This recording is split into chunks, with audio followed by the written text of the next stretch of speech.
Two. All right, so obviously, not a lot of combat sports going on uh, within the last days of 2025, right? Well, we do have a boxing match with Inoue versus Picasso taking place in Riyadh, obviously, as part of the Riyadh season. But amongst all that, as you know, I've covered other things other than MMA or boxing or combat sports in this channel. Today, we're going to cover something very interesting about how Erika Kirk ruined the career of Nicki Minaj, okay? Now, obviously, one of the biggest videos that I've ever done in this channel was regarding Charlie Kirk and the assassination. This was fresh during the time of the assassination when nobody knew what was happening at the time. The FBI didn't catch Tyler Robinson yet, and there wasn't really a lot of knowledge as far as who the culprits were. And even till this day, I think some would argue that nobody really knew who the culprits were to begin with, right? I mean, obviously, they say that the official story that it's Tyler Robinson, right? But at what extent is that a reality, right? What extent is that a reality? Because a lot of people are throwing different types of theories out there right now, right? And then you have the likes of Candace Owens, who's coming up with her own theories, something to the effect of Egyptian intelligence service because they were using Egyptian planes and something to that degree. But there's a lot of nullification to that, considering the fact that, well, you know what? People use different types of planes all the time, right? Like if they were to, let's say, rent a jet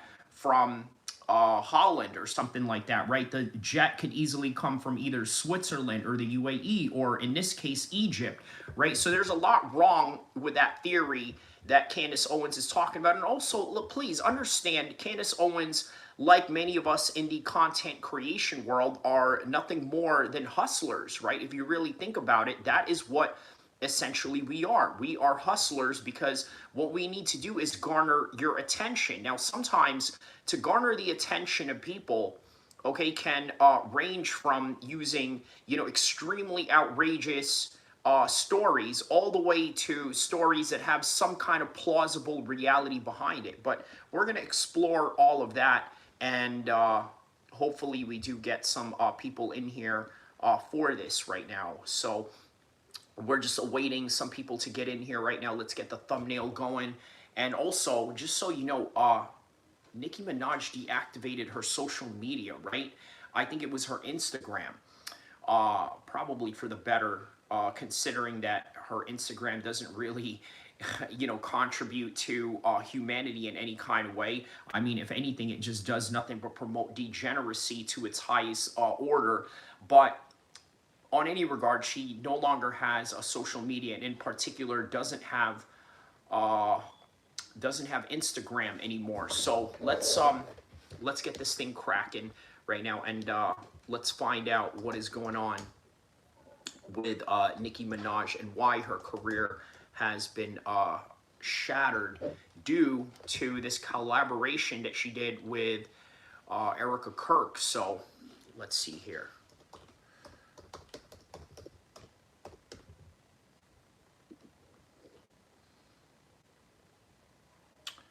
Okay, so let's hear what Dr. Umar had to say about Nicki Minaj. Now, as you know, Dr. Umar is what you would call, I mean, let's just really be honest about it. Dr. Umar is a black supremacist, right? So for this black woman to be collaborating with Erika Kirk, who, by the way, is the symbol of, he says, "What's up, my man? Hey, how you doing, my man?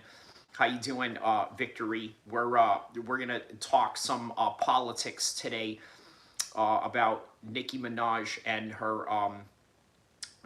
her social media being deactivated. So Nicki Minaj references JD Vance as an assassin at the Turning Point event. Oh yeah, let me show this video right here. This one is You have amazing role models like our handsome, dashing president. And you have amazing role models like the assassin J.D. Vance, our vice president. And when I... Okay, so I gotta tell you guys, I'm gonna give you full disclosure on this, right? A lot of people have a problem with this statement, the assassin, right? In particular, referencing J.D. Vance as an assassin. Okay, well, all right, let's play this again just so you guys can understand what is being conveyed here. So, dear young men, you have amazing role models like our handsome, dashing president. all right, a little bit of Marilyn Monroe, JFK reference there that she's doing. And you have amazing role models like the assassin J.D. Vance, our vice president. A lot of people have a problem with that statement. Something about Erika Kirk seems off to me. Yeah, you know what? That seems to be the highly contested debate about Erika Kirk, right? In consideration to the fact that the way that she approached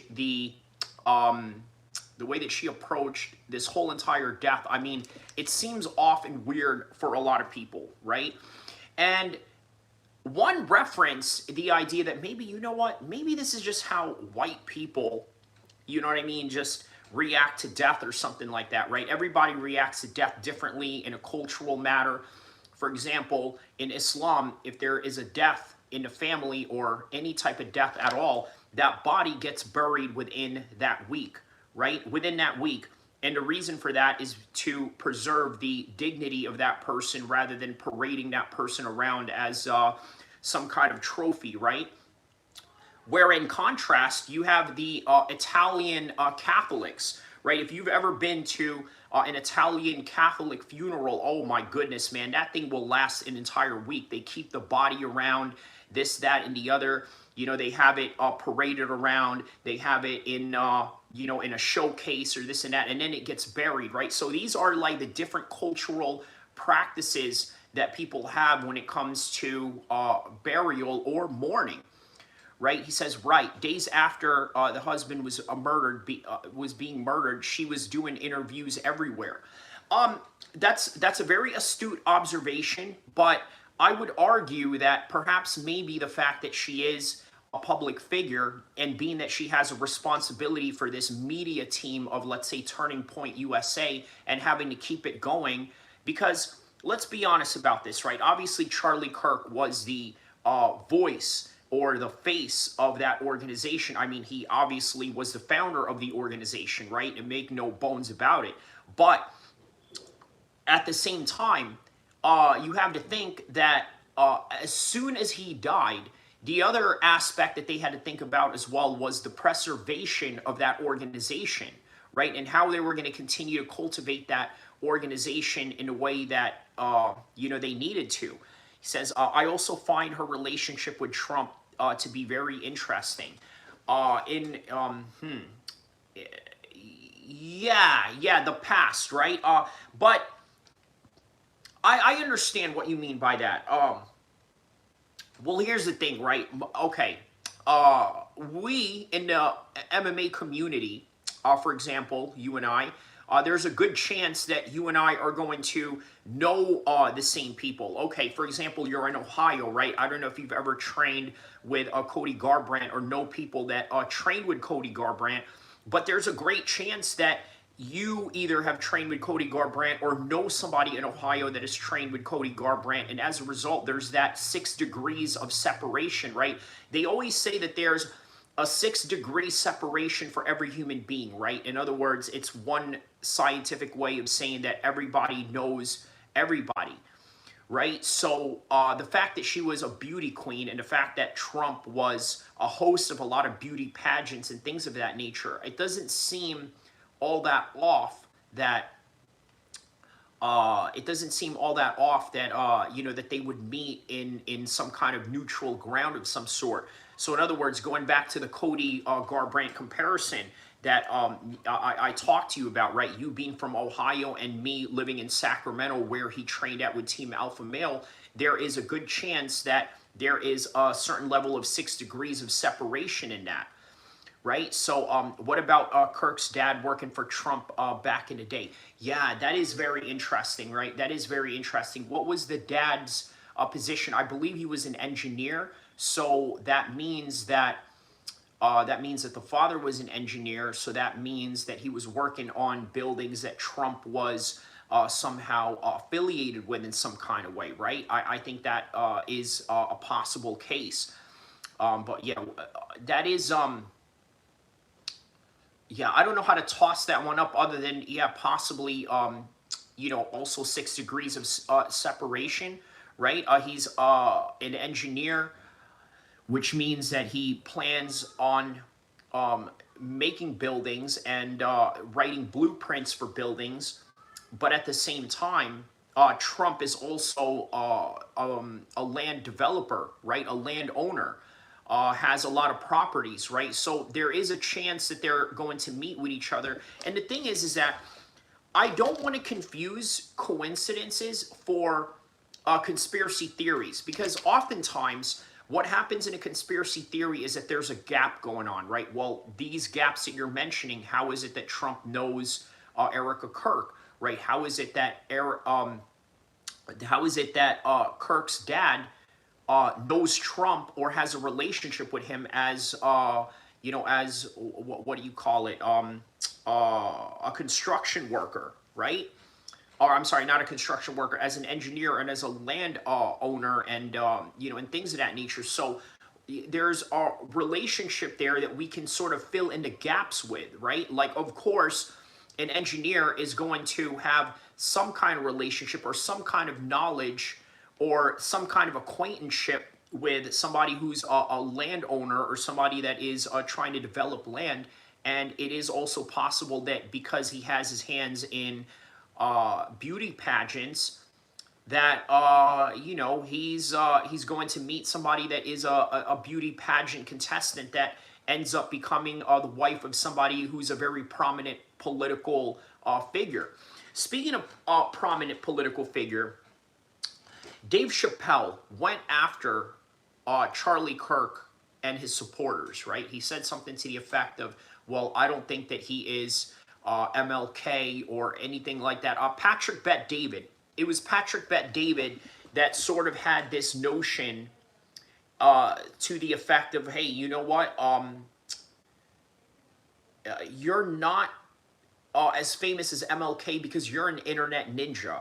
Now, here's something you got to understand about Dave Chapelle, right? He comes from the legacy media era, right? He is legacy media to the max, right? In other words, he thinks that anybody who makes, for example, money off the internet or makes their fame off the internet, he just dismisses them. For example, if Dave Chapelle was to ever meet MMA Guru, he would just look at him like, well, you're an internet ninja. Yeah, almost there. But anyways, yeah, that's what he would say. I mean, those are the exact words that he said anyway. He called, Charlie Kirk an internet ninja. So anybody that makes money off the internet is somehow beneath him because he comes from this era where he was the star of, How High, right? Which was a very classic cult, following type of movie in the 90s, right? He's always been in, in SNL skits or things of that nature, right? So, he's a, pure definition of legacy media to the max. So, yeah, I can already see that this, particular content is not going to do good. I'm probably going to put this on my members only. So we're probably just going to get really controversial about this anyway. Plus, I already dropped an N-bomb on this. So yeah, more than likely, this is going to go on the members only stream. So for those of you that, don't plan on joining my members stream, you better watch all of this now because I'm probably going to put this on my members stream only. So yeah, that's the other thing. Dave Chapelle going at Charlie Kirk supporters, right? Because look, the MLK comparison, I got to be honest with you. I think people give certain political figures too much credit. I'm not saying MLK in particular, but I'm just saying I think they give them way too much credit in terms of, well, I think this guy is greater than this guy, or this guy should, you know, be right up here with him, or this, that, and the other. You know, by the end of the day, I don't think any of those things matter regardless, but on any regard. All right, let's see here. And when I say that,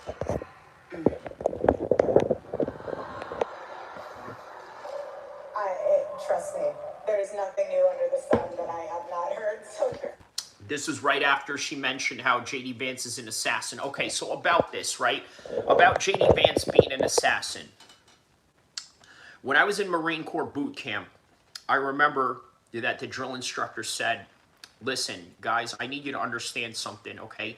You need to train for this in a serious manner, because you need to understand that all of you are paid assassins. Okay, that's what he said. He said all of you are paid assassins. So in other words, all Marines are assassins, right?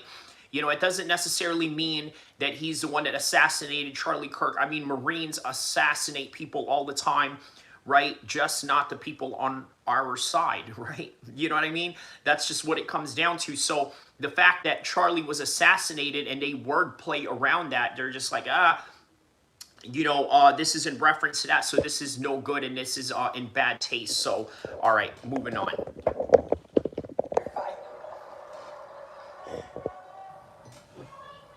yes, we did.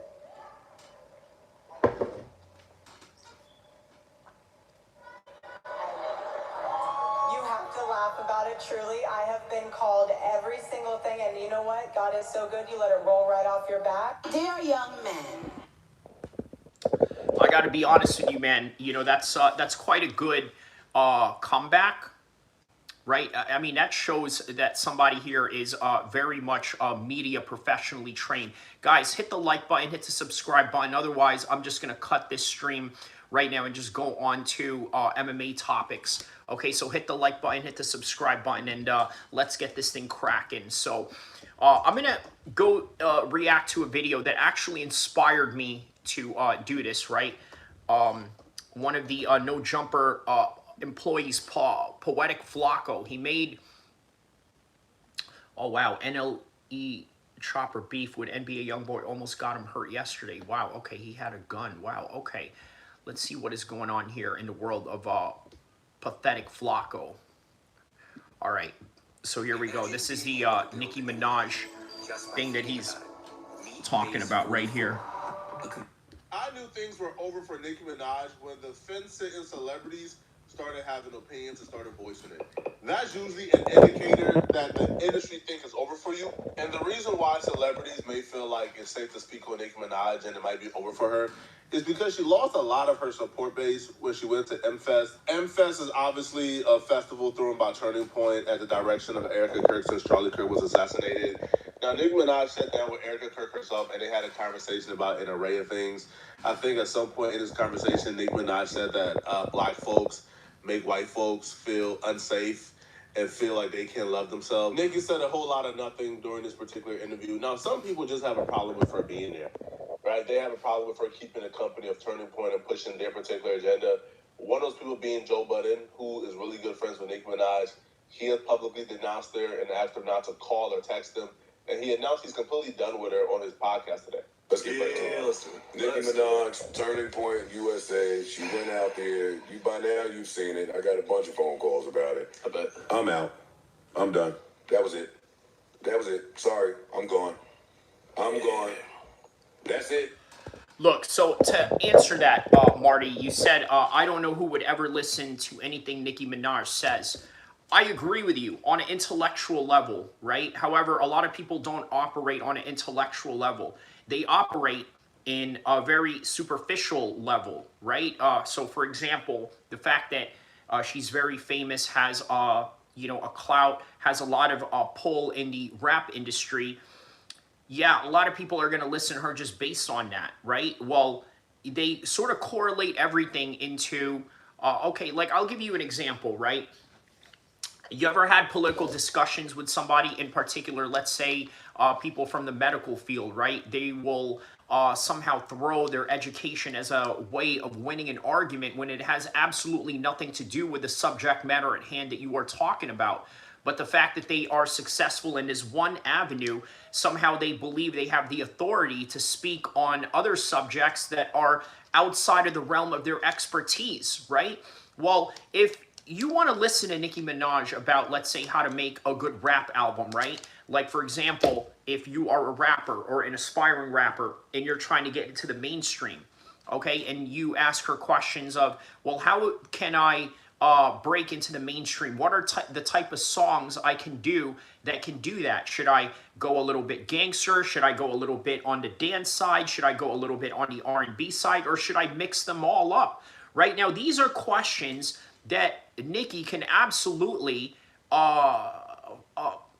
provide to give you success in whatever it is that you need. Or if, let's say, you need networking, right? Because let's be honest, right? The rap world, if not most of anything that deals with entertainment, and that also includes the UFC, right? It's not all predicated on talent, is it? Justin Gaethje fighting Paddy Pimblett is not exactly meritocracy, is it? Right?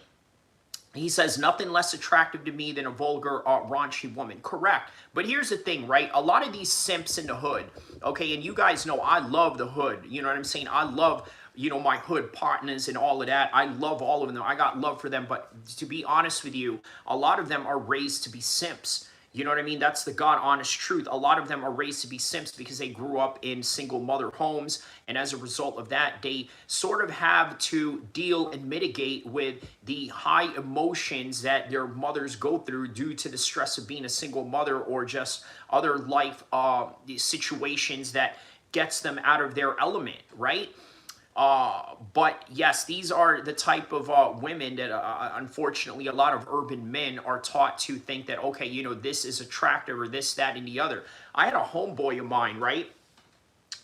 You know, he was, you know, showing a group of our friends like these twerking videos or this, that, and the other. And I'm like thinking, man, you know, this is just absolute degenerate stuff, right?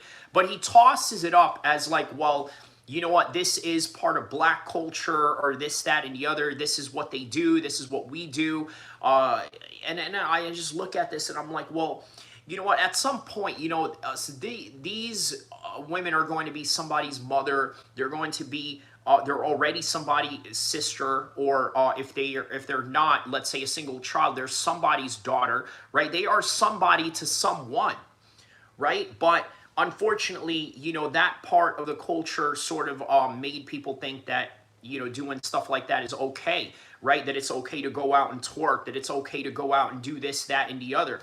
And remember, this is me telling you this as somebody who's been around black culture, you know, almost my entire teenage life and into my adult life, right? And that also includes, you know, the street aspects of it. Jake the Crusader, 1776. Wow, what a powerful name. Jake the Crusader, 1776 says truth. Shout out to you, my man. Shout out to you. Let me know what part of the world you are from.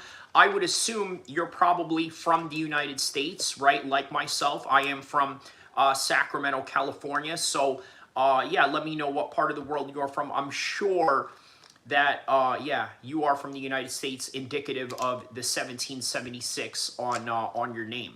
And here's another one that hasn't been in this page before. He says, a couple of hours north of you. Okay, Oregon or Washington. Okay, you say no more or less if you would like to reveal where that is. But shout out to you, fellow West Coast guy, of course.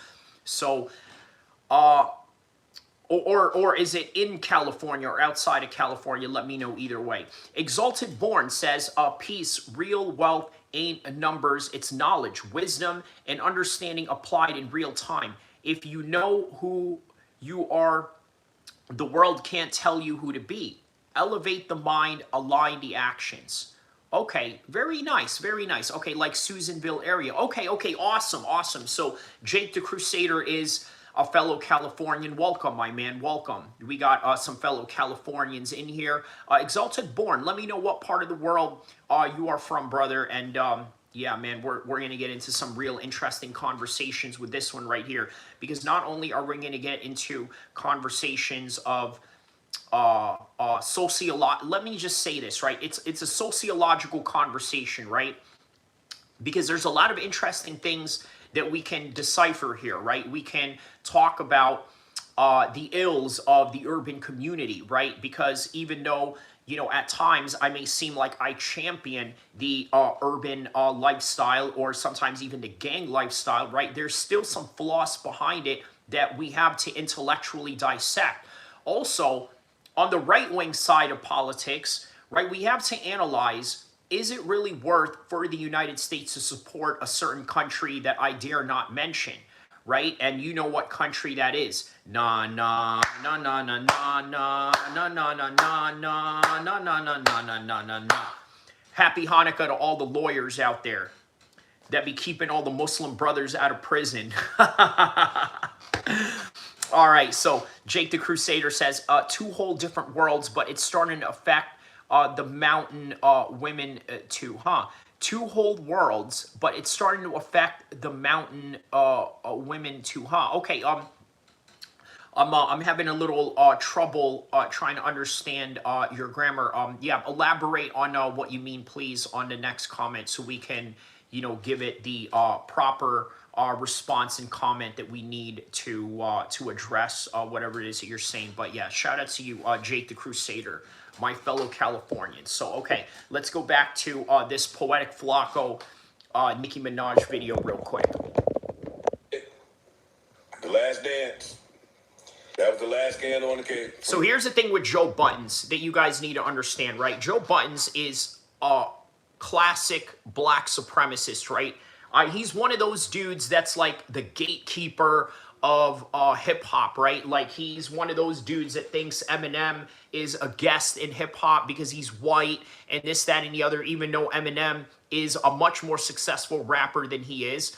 Obviously, Joe Buttons is a successful podcaster, but he's not a successful rapper like Eminem. And for him to call Eminem a guest, oh, and how about this? Eminem employed him early in his career, if you guys don't remember, right? He was part of the Shade 45 XM radio team, and I believe he was also part of a rap group that Eminem put together, right? A sort of these group of MCs, right? These guys that are, really, witty with their raps, right? Like, they kind of put them together, and yeah, so, all right, let's hear what Joe Buttons had to say about this.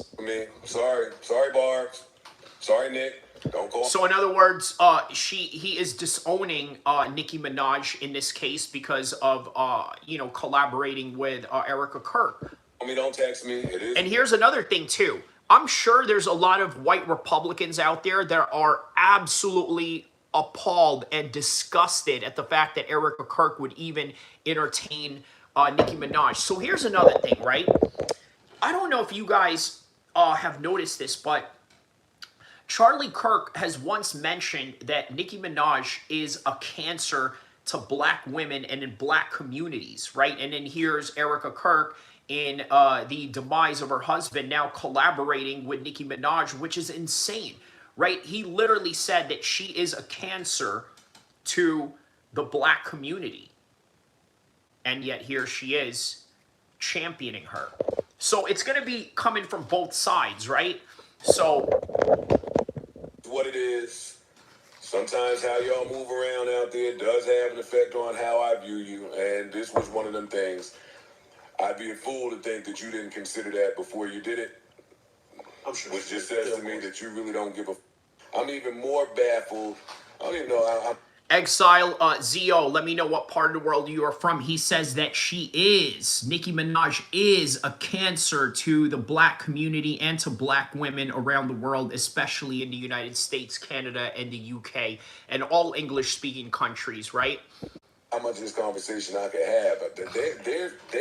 They're so anti-transgender, which is confusing to me because I've been to the Nicki concert. That's the thing that fucks me up. If Nicki would have went to Turning Point, tap dance, spewed some anti-black rhetoric, and went home, I would have told y'all her career about to take off, man. She's about to reach new heights she never reached before. You know why? Because she just gained an entire like new support system from the MAGA right. You know what? Flacco made a very good point about that, right? Flacco made a very good point about that. On one hand, I got to tell you that I've experienced this myself, right? I've noticed there's a lot of right-wing people that like my channel. Now, obviously, I'm more of an MMA channel than I am a political channel. Now, do I throw politics here and there? Yes. And the reason for that is because I think that it would be a travesty for me to not speak on politics, especially when I've had experience working with state assemblymen in California, right? So it would be a travesty to not explore those options. It would also be a travesty for me to not talk about gangs and street affairs when it's something that I've also experienced at some point in my life. But whenever I talk about subjects with Charlie Kirk, or whenever I talk about subjects with the Middle East, or when I talk about subjects with domestic policies, I often find myself in line with a lot of right-wing Christian white dudes. And why is that? Let me know in the comment section below. Is it because as Muslims, we have a very similar moral system? In other words, when they had these, alphabet agendas going on in school, right? Who was the forefront of that protest? It was none other than the right-wing white dudes, and then it was Muslim guys, right?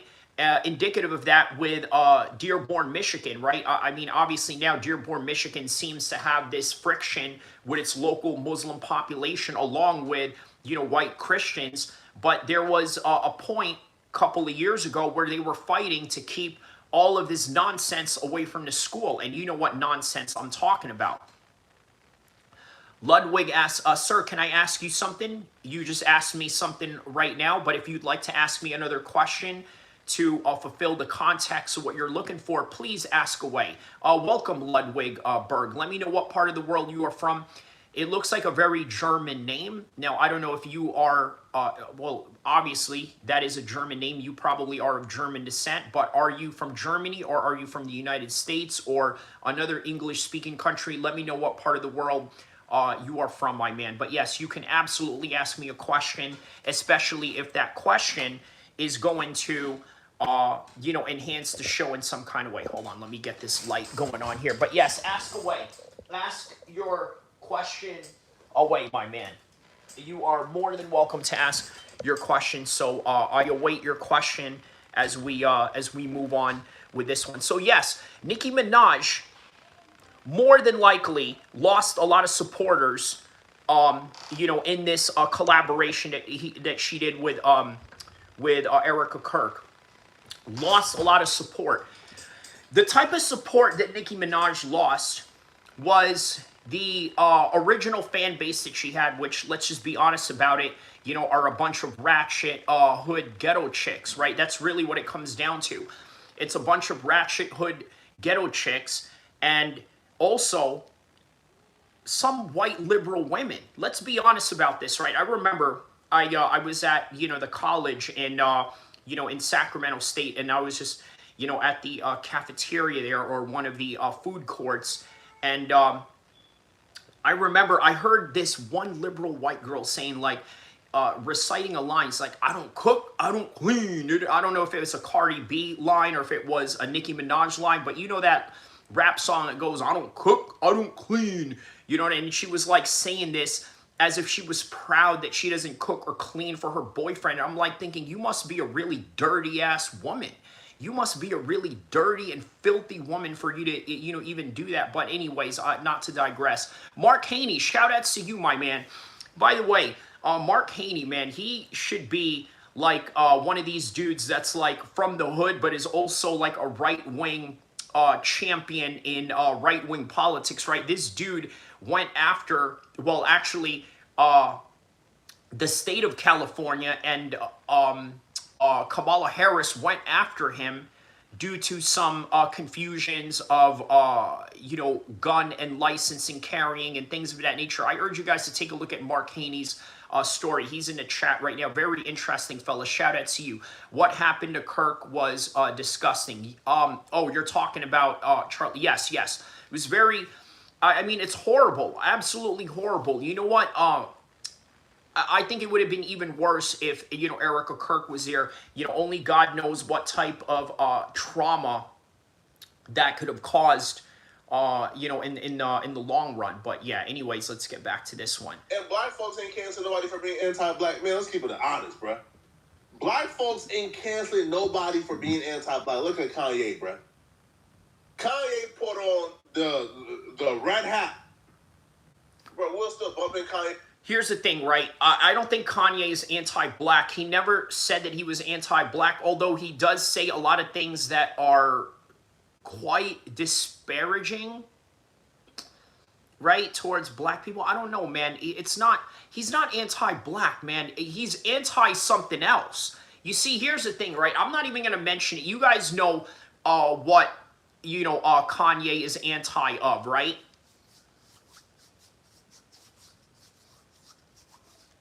You know what I mean? He's anti this. I don't know why. This, you know, this is considered racist now, doing this. Okay? He's not anti-black. Okay? I can't even mention to you what group he's against. And you know what it is. When I say that I can't mention that group, we know what it is. When he say that group or Tiny Hats or them boys or, you know, these little sound bites where they have like money cha-ching sounds. You guys know who I'm talking about. But yeah, that's who Kanye hates in a nutshell. Not black people, but it's just, yeah, it's weird that people say that. 8 songs a year later, man. Right? Ain't nobody give a damn. So the anti-black rhetoric to me was not gonna hurt Nicki because black folks ain't never stuck together to cancel somebody, bro. We were supposed to cancel who? Gucci? A while ago. We back to wearing Gucci. We're supposed to boycott Target. We back in Target. What really F Nicki up, man, was the anti-LGBTQIA sentiments. When she was telling boys to be boys, which, by the way, is a sentiment that we agree with. Boys should be boys. But her fan base... Okay, that does not seem like a very unreasonable request, right? Taking a stand like that. I mean, that sounds like a very reasonable stance. Let boys be boys. Let the girls be girls, right? It sort of sounds like an Onyx rap song. Let the boys be boys. Slam, slam, da-da-da, da-da-da. Let the boys be boys. Slam, slam, da-da-da. All right, anyways. Are boys who don't want to be boys. The Barbs are not straight women or straight men. No. The Barbs are boys who don't want to be boys. So the fact that she was willing to alienate that community for Charlie Kirk, I said, yeah, it's raps, bruh. It's over with. Because once Nicki Minaj lose her teeth, because that community was the teeth of Nicki Minaj's entire image and brand. The Barbs on Twitter who harasses everybody, who torments everybody, who get on your behind and make you apologize to Nicki, if you go at her, the Barbs is filled with that community. Once you take away the Barbs from Nicki Minaj, goodbye. Aaron Cortez, who are you talking about? And if you say something, you know, stupid or off the wall, I'm kicking you up out of here. So please, you know, take caution in what you're saying. Right? Goodbye. Because I'm not going to deal with stupid trolls today. By the way, let me address something that happened yesterday, right? I was doing a stream yesterday. I was doing a live workout. Right, I was doing a 5-minute, 25 minutes, 5-round training session, right? There's one idiot, which, you know, I would assume probably is, you know, a boxing guy or whatever, right? He says, oh, you're only doing 5 rounds? That's weak, bro. You know, I'm like, well, you idiot. Do you understand that I've also done boxing workouts here where I've done 12-round boxing sessions, just like I did 5-round MMA championship rounds. I mean, listen, there's really some dumb people here. He says, oh yeah, I meant to ask what happened yesterday. Yeah, you know, the typical stuff.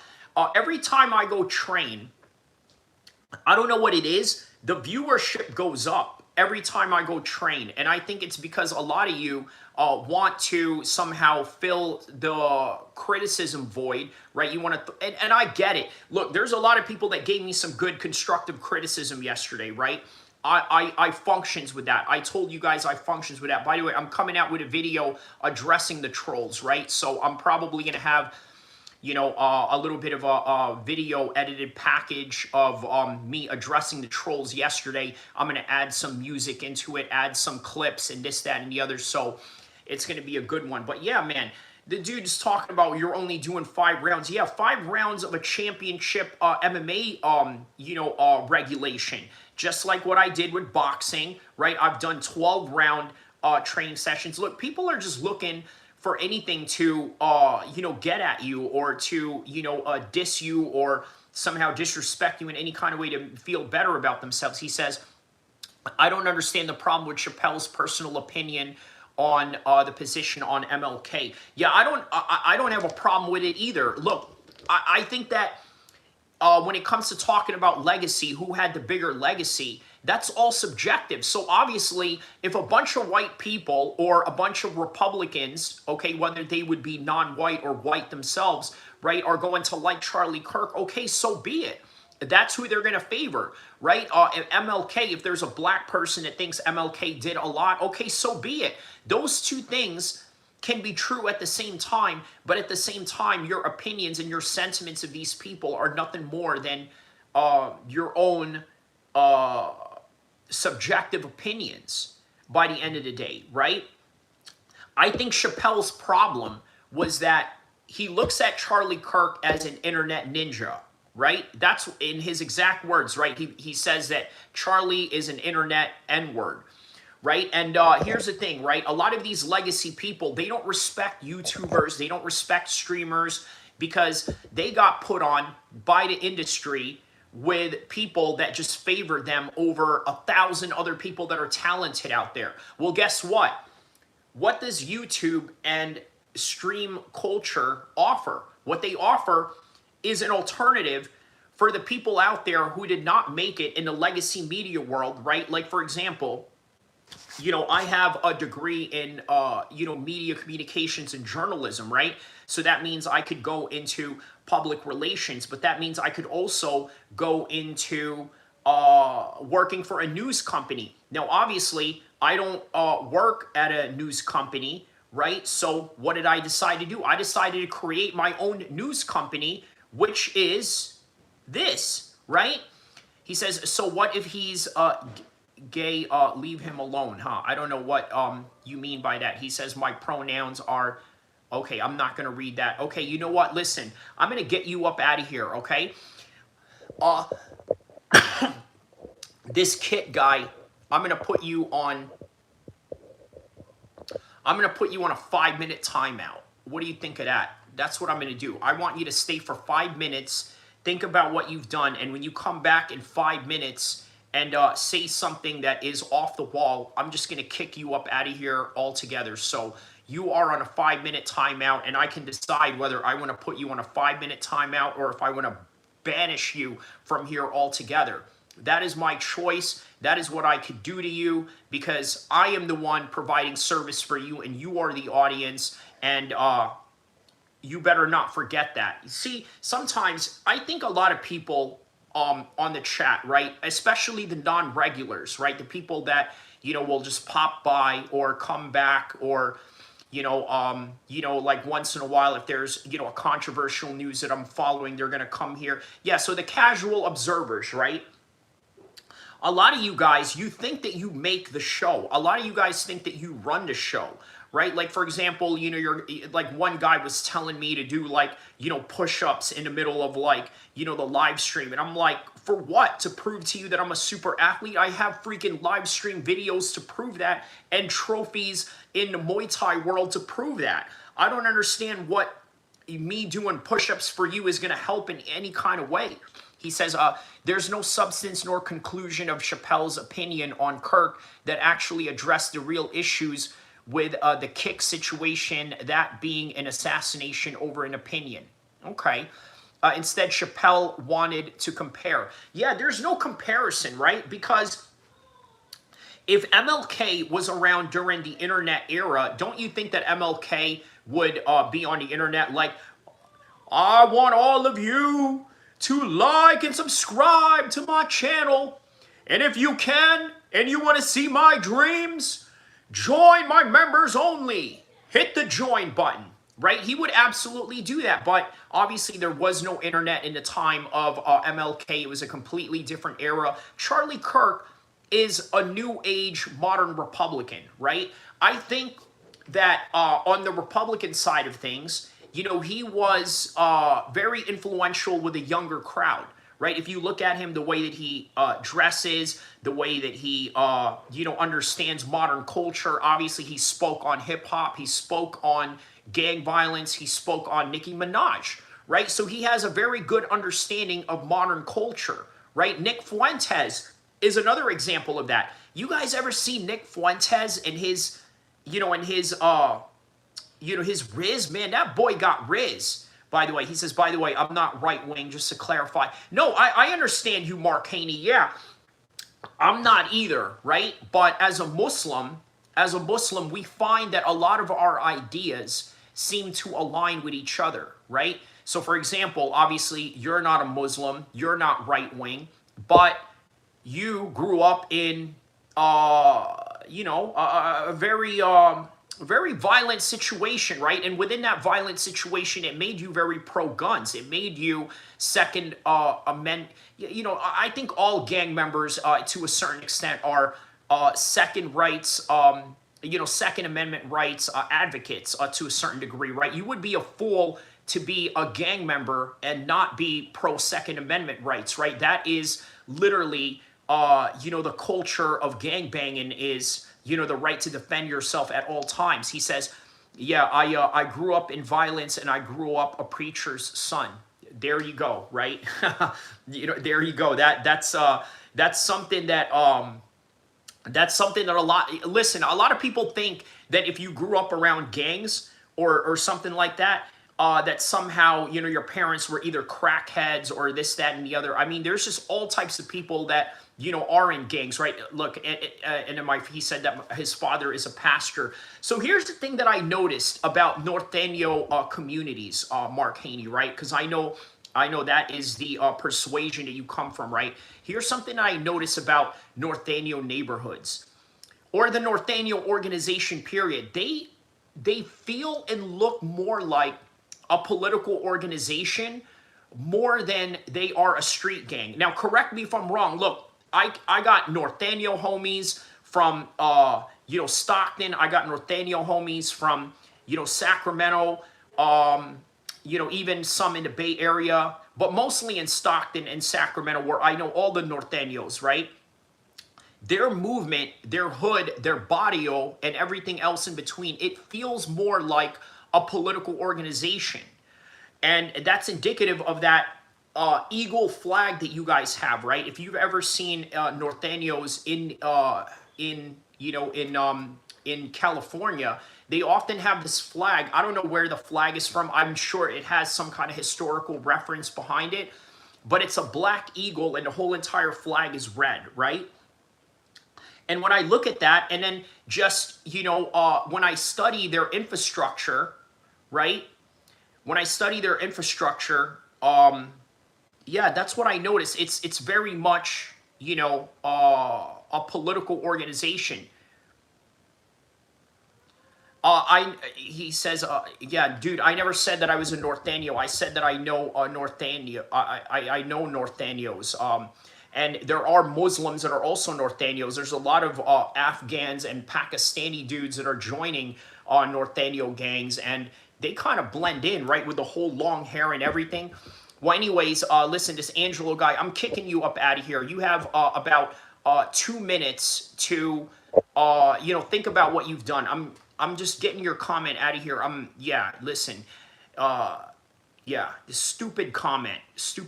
He says, they started as a farmers union to profit their fields and families. But that's what the Black Eagle is. Okay, so that makes sense. That makes a lot of sense, because I know that F word, I don't want to say it because, obviously, we're speaking in gang vernaculars right now, right? But that, F word, I've heard, the other side diss, Norteños using that F word. Family, no, not family, the farmers. Yeah, this, yeah, obviously, no gang vernaculars behind it, but yeah, they call them farmers, and so that is a focal point of, of getting down, as a result of that. So, this idiot Angelo says that, gayest Norteño ever. Number one, Angelo, I never claimed, I was a Norteño. I know Norteños. First of all, I'm like dripped out in freaking blue right here. You know what I mean? Yeah, I'm far from a Norteño.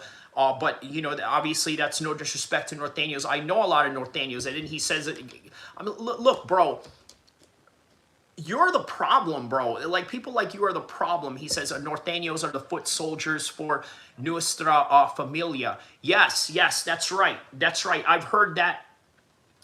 Yeah, NF. Yes. That is a very prominent, group. Yes, and you're absolutely right about that. So that's where the Black Eagle, red, white flag comes from. The farmers. Family, our family is the gang. Norteños are foot soldiers. Yeah. So you see that alone. This is why they say that the Norteños have this reputation for order. Organization, right? And if you come from a black gang or come from an Asian gang, sometimes you will look at this as as something to be jealous at. Like, wow, man, they really got it going on. They are like a military. You know what I mean? They function literally like a military / insurgent force, right? But that's, I guess that's the reason why Donald Trump is sort of labeling gangs now as terrorists. In particular, I noticed that he wants to label specifically Hispanic gangs, right? Now, obviously, there's FBI raids going on with Hoover Crips, Rolling 60s, and Main Street Crips, and all these types of Crip gangs in LA from Northern California, Southern California, right?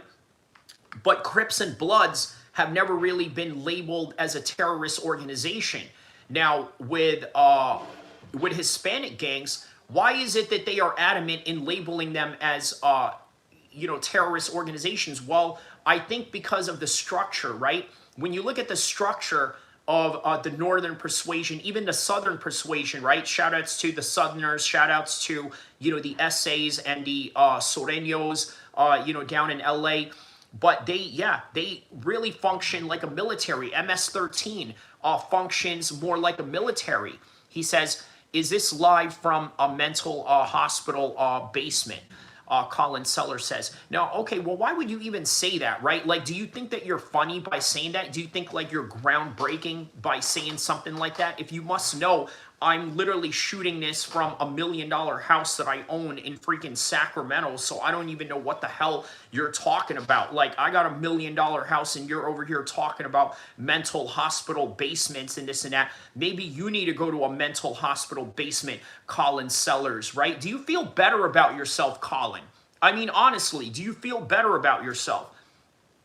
Ali Khan says, brother, are you Pakistani? No, I'm not. I am half Arabic and half Islander.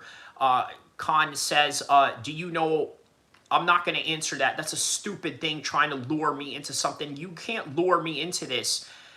So that was a yes. No, the answer is no, that I live in a freaking $1 million house that you'll never be able to afford, and you probably don't even have $2,000 in your pocket because you're a bum. Do you live in the U.S.? Yes, I do. I live in Sacramento, California, represent, and if you know what that is, you know what that is, and if you don't, then you don't. That's really what it comes down to. So yeah, Colin Sellers, you're a clown. Everybody in the chat, go and and bully Colin Sellers for being an idiot. Yes, I am in the U.S. right now. He says, don't defend yourself to these randos. Oh, it's all good, man. I love it, bro. I love, the banter. I love going at with these people. And yeah, he says, haha, I don't need to validate you. I don't need, okay, this is how much of a clown you are, Colin. You're talking about you don't need to validate me. You're over here coming to my page, going out of your way, okay, literally taking the effort to write. How many words is this, right? How many words is this that you wrote here? 1, 2, 3, 4, 5, 6, 7, 8, 8 words, okay? Which stands, is this a mental asylum? So there you go, right? You took the effort to literally validate me, okay, by speaking whatever it is that you need to speak. Colin, shut the hell up. Okay, I told you, you're probably a loser. Okay, you don't own any $1 million houses. Okay, you don't have $2,000 in your bank account. You ain't got nothing going on. And let me take a look at your page right now. Okay, so there it is. 10 years that you've been in YouTube and you have 16 subscribers. So in other words, you're really a nobody. He says, out the meth pipe down, Colin. Okay, put the meth pipe down, Colin. It's giving you a false sense of confidence. Here you go. He says, just ignore Colin. He's just seeking for attention he never gets from his imaginary parent. There you go. There it is. The chat is now roasting you. Do you feel better about yourself, Colin? Do you feel better about yourself that you feel that you needed to come in here and interrupt me on a very intellectual conversation and for you to just be roasted by the entire chat? Right now, you're going to feel bad about yourself. You're going to go home. You're basically 1 day away from Christmas. You probably didn't get any gifts. By the way, I don't celebrate Christmas in any kind of way or this, that, and the other. He says 6 people. Retard. Let me show you something right now. How many people were in here? So what does that say right now? This is this live stream that we are doing right now. That's 136 people on this same live stream. You idiot. You idiot. So all this idea that you're talking about 6 people or this and that, he says your smoke alarm needs a... Ooh, wow, yeah, smoke alarm. Okay, so good one, good one. What a freaking idiot. I guess that's your own way of trying to throw racial jokes as some kind of stereotype that, you know, certain people don't, you know, change their smoke alarms or this and that. Here's the thing, Colin. Okay, you probably don't even own a house, so how the hell do you even know what it is to even own a smoke alarm or this, that, and the other, right? Like, come on, bro. Like, shut up, okay? He says, I am a black guy. Okay, well, that good for you, Lou Becker, right? I don't know what to tell you, but you're going to hell when you die. So there it is, man. You know what I mean? Like, you're going to hell when you die, bro. You know, just like Colin, he's probably going to hell when he dies too. You know, so that's what it is. He says, I believe it, Loud Becker. He says, WSG. I don't know what WSG is. Shout out to Rise Against. Haven't seen you here in a while. Shout out to you, my man. Okay, back to the Poetic Flacco video and why Nicki Minaj has now lost black fans. He says, I don't hear smoke detectors. Yeah, man, he's an idiot, bro. He's just an idiot that wants to come in here and say any type of racial jokes or, you know, make up some stupid shit about, you know, being in an insane asylum or this and that. Well, guess what, bro? Here's the thing, Colin, okay? You know, I know a lot of people in the Bay Area that are computer hackers, right? What if I just decide to look at your page right now and then find your IP address and then show up at your house? You want to talk mental asylum, bro? If I find out where you live, I will be knocking at your house, knocking at your door like I'm the lead singer of Disturbed, screaming, ooh, ah! Just trying to, Man, I would hurt you in real life. Do you understand that? I'm an extremely violent person and I would hurt you in real life if we ever met. So there it is. Get the F out of here. Get the F out of here. Get out of my page. You freaking bum. You freaking bum. You probably don't even have $2,000 in your pocket because you're broke. Now imagine if you had, you know, some kind of car trouble and issues. There it is, man. You're broke. You can't do anything. Haha. Your life sucks. Haha. My life is better than you. Haha. You're a joke. Haha. Everybody in the chat is destroying you. Haha. I just destroyed your confidence. Haha. You're probably going to go off yourself when this is over. Haha. Go grab a strap and bang yourself, bitch. That's how we get down in here. West Side, California, motherfucker. What? Anyways. The aura gone, bruh. And she drops an album, I think, in May. Good luck. I'm so confused by so much of what was said on that stage. Yeah, I watched the whole thing, hoping that maybe... My man said, W stream. He says, are you Samoan? No, I run with Samoans, but yeah. it was going to be impartial or there was a reason, but she would. Come on, guys, give me a like and subscribe just for that alone, right? What channel do you know will literally destroy a life of a troll just like this and destroy their soul and spirit? Colin ain't saying nothing right now. You know what? I'll make the whole entire stream about you if I have to. Sunni or Shia? Sunni, my man. Okay, Loud Becker, I'm going to have to get rid of you. Okay, you're gone. I'm going to get rid of you for 5 minutes. You have a 5-minute penalty. There is 7 people on my screen. There is 7 people on my screen. What do you mean by that? Cray 420. Cray 420. I'll show you what real cray is. Okay, you talk about you cray or this and that, you cray. Well, if I show up at your house, I'll really show you what cray is. Okay, I'll really show you what a cray is on some real Pookie Ray shit, nigga. What's up? It was just echoing a lot of the shit that you would expect to be echoed. I remember Highly disappointed. Oh, same. Yeah, Extremely disappointed. I'm not disappointed. Very anti-black of you. Very anti-black of you. Let's just call shit what it is. You saying? See, look, this is what I don't like about Joe Buttons, right? Everything to him is about, oh, you know, attack on black people or this and that, the other, right? Like, the dude is just a typical victim. And not only that, I mean, he just looks like a bitch, right? With all this complaint about, oh, black people this or this and that. Like, man, shut up, man. You know, not everything is about, you know, black and white or this, that, and the other. He says, do you like living in Cali? Bro, I love living in Cali, bro. I will die on this soil, bro. I love being a California ninja, bro. Straight up. Straight up, I love this Cali shit. I love it. I absolutely love it. Armpit says, why is there hate between Sunni and Shia in the Middle East countries? I think the reason, so Armpit too, Armpit, I'm sorry, not to call you Emrit, but it's Armpit or Armpit. The reason why there's hatred between Sunni and Shia is because the Shias have a doctrine that insults the companions of the Prophet Muhammad, and as a result, that is where the Sunnis and the Shias sort of have a split, right? The Sunnis have a very firm love and affection for the companions of the Prophet Muhammad, whereas the Shias look at the companions of the Prophet Muhammad as somewhat bandits and thieves. Well, here's the thing about the Sahaba.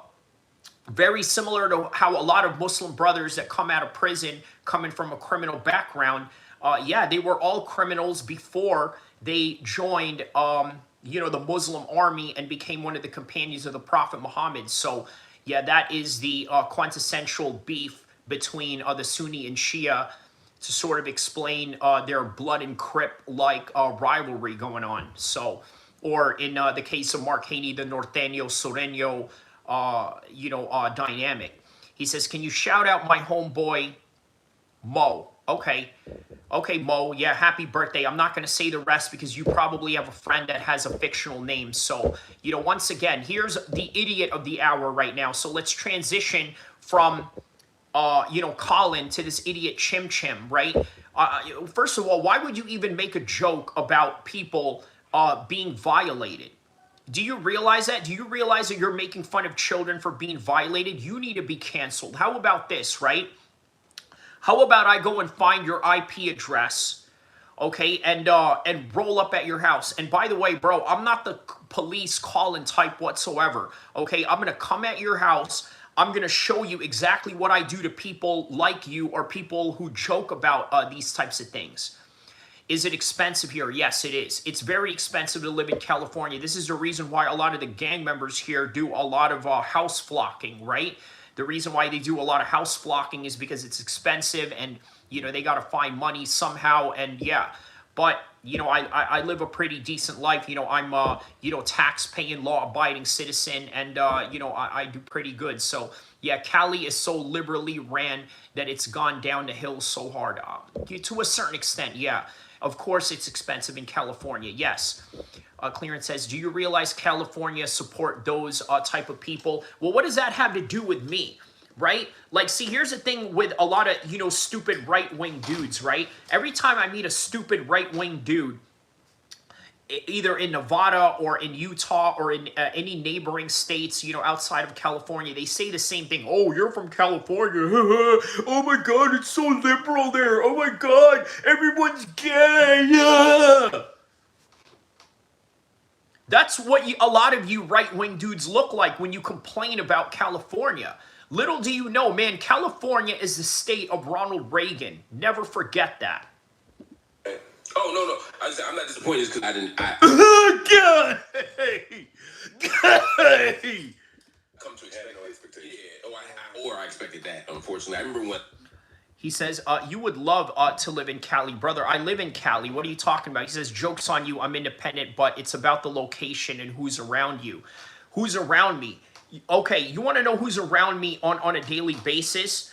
I'm either around rich white people, or I'm either around gang members or people, you know, somewhere in between. I don't know any of these transgender or these weirdos that, you know, that a lot of you guys complain about. I mean, do they exist? Yeah, but they're not within my circumference. Hell no. You know what I mean? You better, man, listen, you know, a person, you know, that's on that time, you know what I mean? A person that's on that time, right?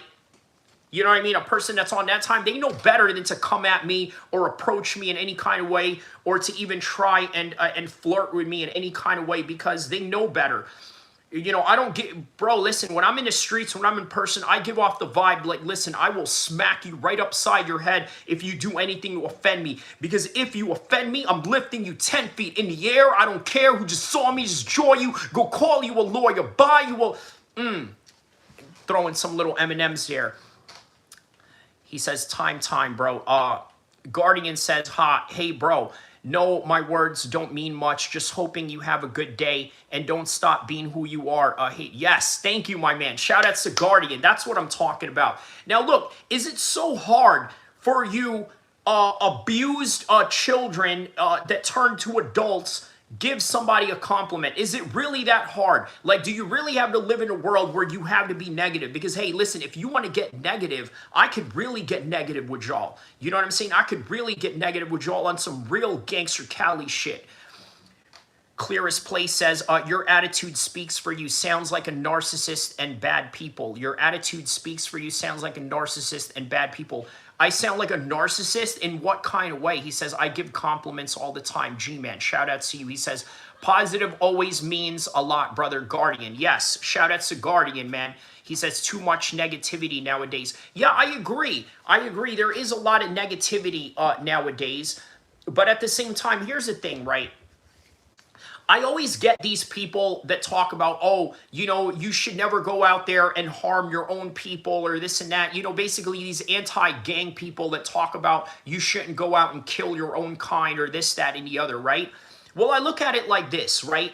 What are you supposed to do, right? If you are entrenched in black on black violence and Mexican on Mexican violence and Asian on Asian violence, like, are we supposed to just stop the reality of the violence that is going on and just sing Kumbaya and get together like that? It doesn't work like that. There are people out there that want to blast you. There are people out there that want to hurt you. And in this case, in the online context, there are people out here that want to talk bad and be negative. So what am I supposed to do? Just sit there and take it? I'm sorry, I'm not MMA Guru. The difference between me and MMA Guru is that I don't appreciate self-deprecating jokes at all.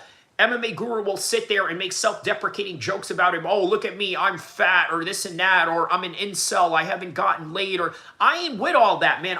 Listen, I'm not here to do that. If you think that it's narcissistic for me to go to the other side, then so be it, because the side that I'm going to go with is that I'm a fully confident human being. I'm a fully grown man with status and everything that, you know, I want to do, and I'm going to express that. I'm not going to express downing myself just so I can make you guys feel better. See, the problem with a lot of highly competent type A people is that they got to lower themselves down to make others feel better about themselves. F that.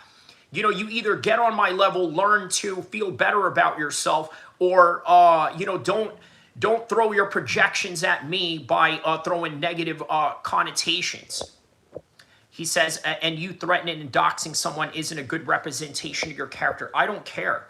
I honestly don't care.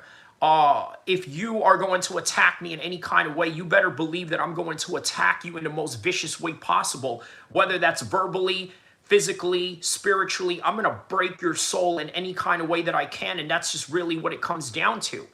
He says, what's up? Make a self-deprecating joke. No way. Bro, that's for white boys that have no self-confidence like MMA Guru. This is not the channel to do that. He says, don't take that crap, but don't put yourself down on their level. Okay, fair enough, man. Clearest, you sound like a very reasonable person. Shout out to you. I think your confidence is mixed with ego. For sure. I'm okay with that. He says, I do self-deprecating sometimes. I don't. You want to know why? I'm going to tell you why, okay? I'm going to tell you why. Collins, you're up out of here for the rest of the day. Okay, I'm getting you up out of here. There you go. There it is. He says, are you still talking? Well, how about you? Are you still typing? Oh, that's right. You can't type because I just got rid of you. I just got you up out of here. Ha ha. Ha ha. You're an idiot. Ha ha. You can't comment. Ha ha. You're broke. Ha ha. You don't got $2,000 in your pocket. Ha ha. There it is. So G-Man says, but there isn't an issue with being too confident. We are all slaves of God and should have a high and mighty opinion of ourselves. So G-Man, here's the thing, right? Here's the thing, G-Man. You're absolutely right. You're absolutely right. I can't deny you of that. I can't deny you of that. You are absolutely right. You are correct. But that is reserved for real life. G-Man, if you and I met, do you think that I would act like an arrogant prick around you? Absolutely not. I'd be like, hey, what's your name? Oh, my name is George. I'm assuming your name is George. Maybe that's the name that your G-Man, screen name is derived from. Hello, George. How are you? My name is Kyrie. Oh, Kyrie, nice to meet you. Hey, George, would you like to have coffee with me? All right. And our conversation would go something like, I hope your family is doing well. I hope that your family is healthy. I hope that everyone's good, right? We would have a cordial conversation. But online, we don't got none of that going on, right? We got people that are doing verbal drive-by hits on the chat. And as a result, you have to address them. You know what I mean? Because if you don't address, here's the thing, right? A lot of these guys go on different people's chats all the time, right? They'll go on Myron's chats. They'll go on Nick Fuentes' chats. They'll go on, Hassan Piker's chats, right? Saying all types of negative things. They'll say negativity to anybody, but no one's going to check them. Here you are. Now you're in Kyrie Abu El-Kheer MMA realm. I'm going to tell you exactly what it is. He said, so sensitive. How about this? How about I get you up out of here for 24 hours, right? Boom, there you go, into the shadow realm. Pay, whatever your name is, Pay AI. There it is, now into the shadow realm. Bye, okay? Go and live your life somewhere else, because, anyways, you probably don't even have a life. You're over here commentating on my page, like, you know what I mean? So yeah, you understand what I'm saying, G-Man? Okay, Clearest says, ego is dangerous. You got to be careful because there are bigger and scarier people out there that will check out just looking out. Okay, let me explain something to you, Clearest, okay? I've ran across military and gangster dudes that can't fight, right? I've ran across them. You know what their common comeback is every time? They said, well, you know what? Guns can't stop, guns could stop a double leg takedown, right? They'll say something, to that extent. Guys, you understand that I don't care how scary you are. Okay, like I've trained with some of the best fighters in the world. Okay, there is nothing that, most human beings are going to offer me unless you're Francis Ngannou or Mike Tyson in his prime, or, even Anthony Joshua in a boxing ring, right? Like, there is nothing a human being can present to me in an unarmed fight that I'm going to be unfamiliar with. Now, if you want to go on group situations, brother, you're going to, I'm telling you, Gone from the earth. Just like that. And I got homies that are down to ride on that if I needed to. He says the serpent is in the White House. Is that in reference to Donald Trump? He says, when will I be in the shadow realm? Yeah, well, I don't know what you mean by that. He says, I want you to read Jane. Okay, so you're throwing some Bible verses at me. Okay, G-Man says, are you a Muslim? I am a Muslim, G-Man. Yes, I am. Okay, so back to this video right here with Joe Buttons.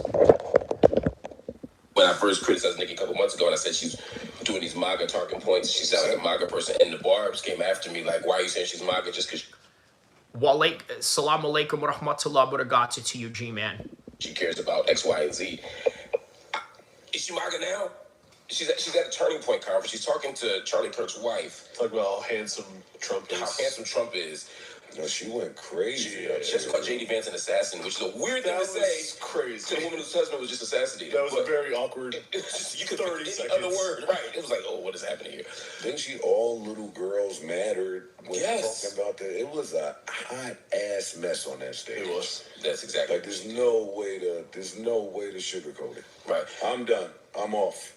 And I think part of that is because we respect Nicki's mind and her autonomy. In other words, I don't think she's being duped. I don't think she's a patsy. I think she knows exactly what she's doing. She's making a choice, and I strongly disagree with that choice. And so I can't rock with it. I still think she's a great MC. She's probably top 10 ever for me. Male, female, dead, a lot, whatever. I think she's just a great artist. Yeah, look, I'm going to be honest with you guys. Listen. No women can rap. I'm sorry, no women can rap. That's it.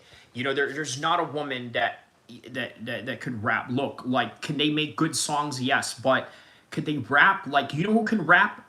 Eminem can rap. Nas can rap. Kendrick Lamar can rap. There's lyricism behind this. Most women cannot rap. Okay? Like, they're either rapping about being hoes because that's the only thing that gets their attention, or, you know, they accentuate their voices, sound like a man, ooh, like Remy Martin, right? Like, Remy Martin, like, man, female rappers are whack. I'm sorry. Like, it's no different than women's MMA. It's no different than women's soccer, right? Female comedians suck too. That's what I'm saying. And you know who else sucks? Female streamers. They suck. You know, I've heard Myron Gaines say this, right? And then thinking about it, I was like, yo, you know what, man? Myron is right, bro. The female streamers suck, bro. You know, like, they don't have anything interesting to say, right? There's really not a lot of contentious, you know, type of language that comes out of a woman, not unless, of course, you know, she's purposely trying to be abrasive, right? In which, you know, it's just, yeah, it's not, man. You know, he says they can kind of rap if they get more masculine. Yeah, and what's the point of that? If I want, you know, a real masculine, you know, type of rap, I'll just go listen to DMX. You know what I mean? We ride here. You know what I mean? Like, or 50 Cent, rather. You know what I mean? That's as masculine as it gets. You know what I mean? Like, you know, like if I want to hear aggression, I don't need, yeah, I don't need all of that. I don't need all of that from Remy Ma or this and that. You know, I mean, look, even in metal, you know, because I listen to some metal as well, right? They had this band back in the 90s called Kitty, right? They were trying to be like, I don't know, the female version of Slipknot, and it's just, it's horrible. It sucks. I mean, yeah, can they play instruments? Yes, the sound was good. You know, obviously the guitarist, the bassist, and the drummers, right? It sounds like any normal heavy metal, you know, type of song. It was great. But the vocals sucked, obviously, because it was an all-female band and the lead singer was a female, and it just sucked, period. I mean, that's just really what it comes down to. I mean, listen, look, music is subjective anyway, right? Like, there's no metric measurement to, you know, really measure it, but they suck, period. You know what I mean? They suck. Like, you know, ain't none of that, you know how that dude in Menace to Society, right? When that Muslim dude was trying to, like, preach black power to everyone, you know, what does he say to him? He's like, man, ain't none of that black power stuff getting played on this car, homie. Well, guess what? In my ride, ain't none of that, you know, feminine, energy getting played on my on my stereo either. He says, you know what women are good at? Background vocals and opera. Ah, well, there you go. There you go. Yes, yes. I've seen some live opera before back in the days when, I was with my school. I believe we watched The Sound of Music, which obviously was a New York Broadway play. And yeah, they took us on a field trip during that time. And yeah, man, I agree. I agree. Opera, they are good at opera, right? But rap, no. Heavy metal, no. Streaming, no. Soccer, no. WNBA should be canceled, period. They should just all play in Russia, okay? Or any other place that could respect, that type of sport for their gender, but on any regard. Yeah, let's go back to this. Yeah. So in other words, yeah, female rappers suck, period.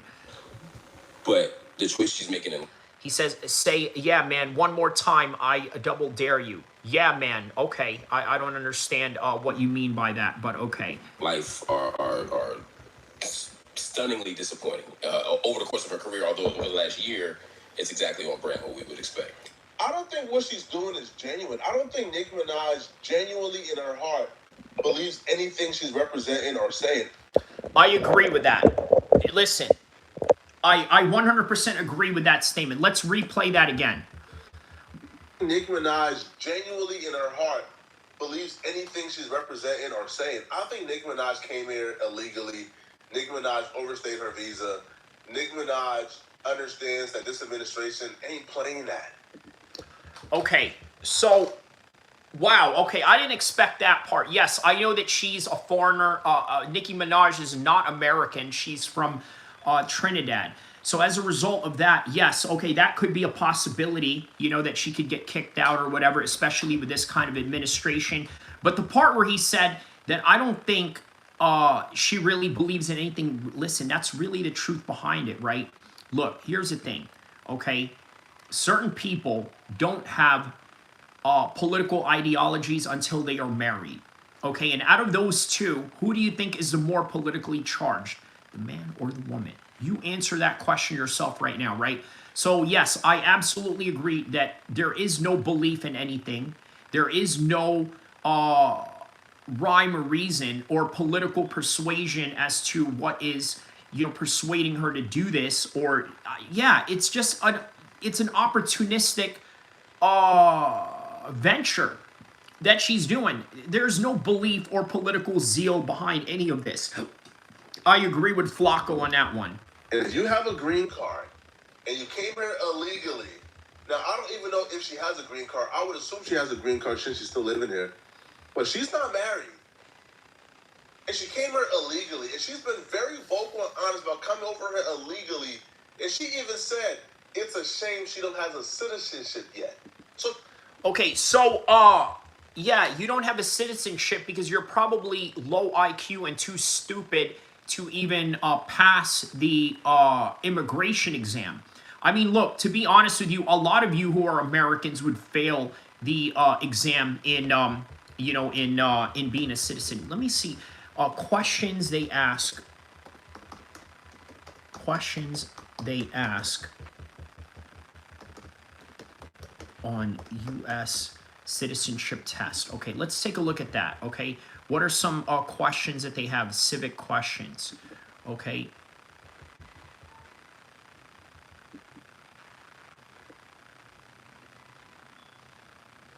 Okay, let's see if you can answer these, right? Well, obviously, these have the answers on it, okay? These are things that the majority of Americans don't know, okay? What is the supreme law of the land? The Constitution, okay. What does the Constitution do? It sets up the government, defines the government, protects basic rights of America. A lot of you would have failed that one, right? What is the supreme law of the land? A lot of you wouldn't even know the Constitution. I mean, you know what a Constitution is, but the majority of you, that would slip by you, okay? The idea of self-government is the first three words of the Constitution. What are these words? We the people. A lot of you would fail that, Americans included, okay? Not just border hoppers. What is the amendment? A change to the Constitution in addition to the Constitution. A lot of you would fail that. What do we call the first 10 amendments to the Constitution? Bill of Rights. A lot of you would fail that. What is one right or freedom from the First Amendment? Speech, religion, assembly, press, petition to government. A lot of you would fail that, and a lot of you would miss this part right here, petitioning to government. You would fail that. How many amendments does the Constitution have? 27. A lot of you would fail this, Americans included. What did the Declaration of Independence do? Announce independence from Britain, declare independence from Britain, said that the United States is free from Britain. A lot of you would fail that. What are the two rights in the Declaration of Independence? First of all, there's 3 in here, so a lot of you would fail that, right? Which, by the way, I think liberty is part of the pursuit of happiness. And yeah, so what are the 2 rights? Life and liberty in the pursuit of happiness. So there you go. I guess liberty is not there because if you're a criminal, then you'll get locked up, and yeah. So what is freedom of religion? You can practice any religion or not practice a religion. Yeah, a lot of you would get that wrong. Yeah, a lot of you would get that wrong. Okay, especially Americans. What is the economic system in the United States? Capitalistic economy, market economy. A lot of you would fail that. What is the rule of law? A lot of you would fail this. What is the rule of law? Everyone must follow the law. Leaders must obey the law. Government must obey the law. No one is above the law. Name one branch or part of the government. A lot of you would fail this as well, right? Or maybe not. Congress, legislative, executive. Okay, so yeah, these, I could go on and on and on and on. Okay, these are questions in groups. Okay, what was a group of people that was taken to America and sold as slaves? A lot of you would get that wrong. Some of you would probably say Native Americans, right? Long story short, a lot of you who are American citizens would not even be American citizens, period. Do you honestly think Nicki Minaj has the intelligence to even answer any of these questions here? And my answer would be no. So she wants a citizenship. Yeah. This administration is the wrong time to play savior of black folks, to play activist, to play anti-Trump. Loud Becker says, I'm not whatever, but you know what? You're also not? You're also not in this chat. How about this? You're also not in this chat for 5 minutes. Boom, off you go. Bye-bye, idiot. As an illegal immigrant who don't even got her citizenship yet. So maybe she's doing this to win favor with Trump. Maybe she wants a permanent green card. Maybe she wants a citizenship. Maybe she wants Trump to override something with USCIS. I think Marco Rubio has that power. So I think Nicki Minaj is playing a long con game. But essentially, when it comes to this con game, though, you have to choose between she's already chosen, but your green card or citizenship or your rap career. She chose the green card and the citizenship because the rap career to me ain't never going to be the same again. I can't listen to a Nicki Minaj song and get that same feeling. I listened to the Monsterverse the other day. Man, I said, it ain't even... Yeah, that's true. Listen, a lot of the black urban community are not going to be happy with Nicki Minaj at all with this, right? A lot of people in the urban black community hate Charlie Kirk, okay? Regardless of what you say, that he didn't really say that it was better for them to be in slavery. And I agree with you. The problem is that there is a certain level of critical thinking that does not exist in certain communities, and that is going to result in just automatic hate for you. So that's just really what it comes down to. They feel the same no more, man. And quite frankly, I'll be real, bro. If I'm her, I'm choosing the rap career, bro. Nicki Minaj is a multi-millionaire. Nicki Minaj could move to any country in the world and live comfortably. Bro, she could move to Dubai and live comfortably. She don't need to live in the United States. Shout out to BMF. Yeah, you're going to have to write the whole entire Bible verse for me because I'm not going to go and look that up and what it is. Yeah, just write it on the comment section below, will you, please? Just so you can boost my engagement. He says, yeah, I can't stand the black victim type mentality. Buckley was going on about it when he called Shafkat, talking about his people being oppressed for so long. Remind me. He says it doesn't fit in the comment section. Okay, we'll try. But what was that whole thing about with Shafkat and Buckley? I heard that Shafkat, I don't know if this is true or not, maybe it was just like satire on the internet, but he called him, a boy, right? And calling someone a boy isn't like saying, hey, that's one of my boys, you know what I mean? Like, yeah, there seems to have been some kind of negative connotation behind it, perhaps.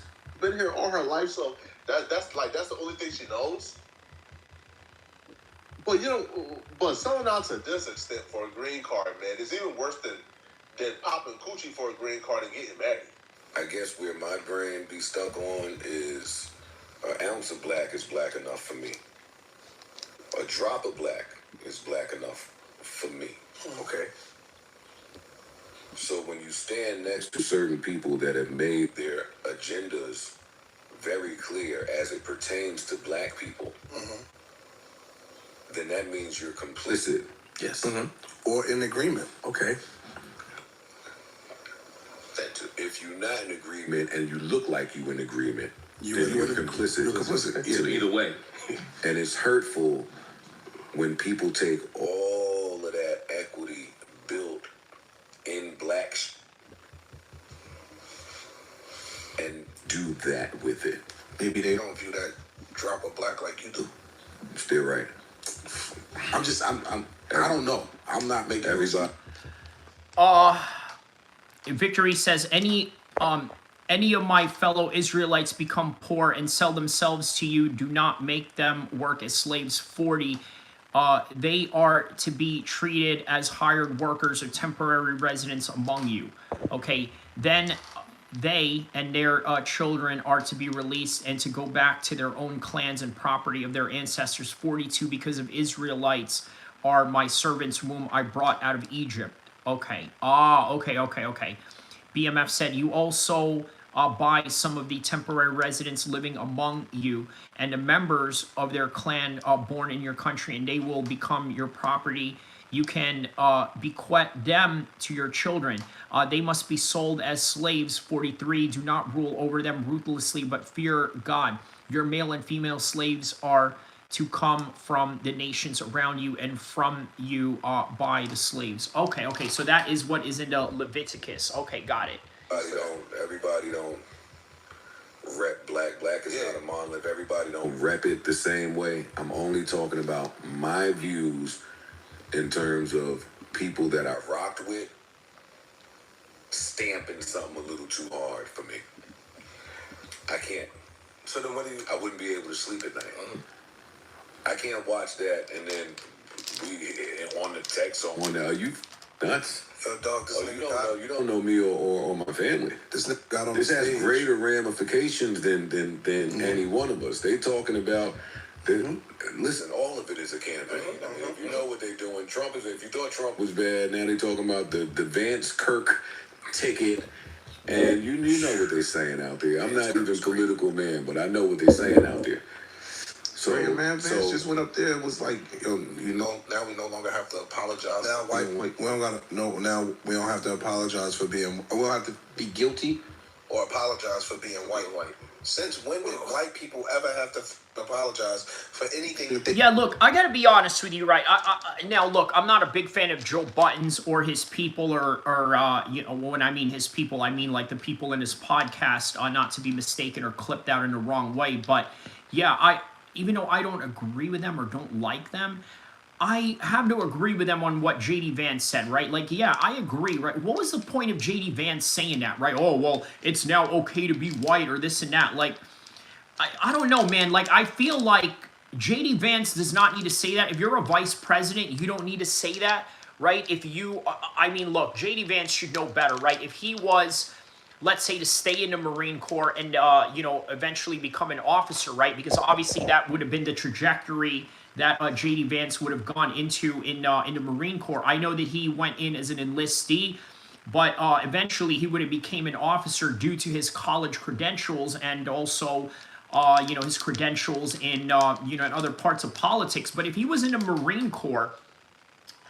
okay, as an officer, there is no way that he would have been making speeches talking about, like, well, now it's okay to say that you're white or this and that. That is not the type of language that a U.S. Marine serviceman, or by the very least, an officer who is, you know, in charge of a whole entire platoon or a company would say, right? But him saying that as a president or as a vice president, well, obviously, he's really trying to appease to the voter base that voted him and Trump in.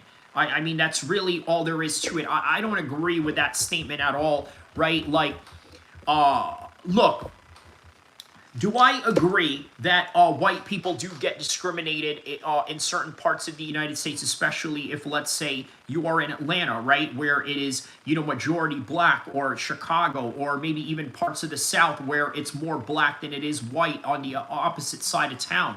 Yes, I agree with that. But I'm going to be honest with you, man. A lot of, at least from my own anecdotal experience, a lot of white people that I know live pretty good, or, you know, don't face any type of discrimination, or are in some sort of position of power to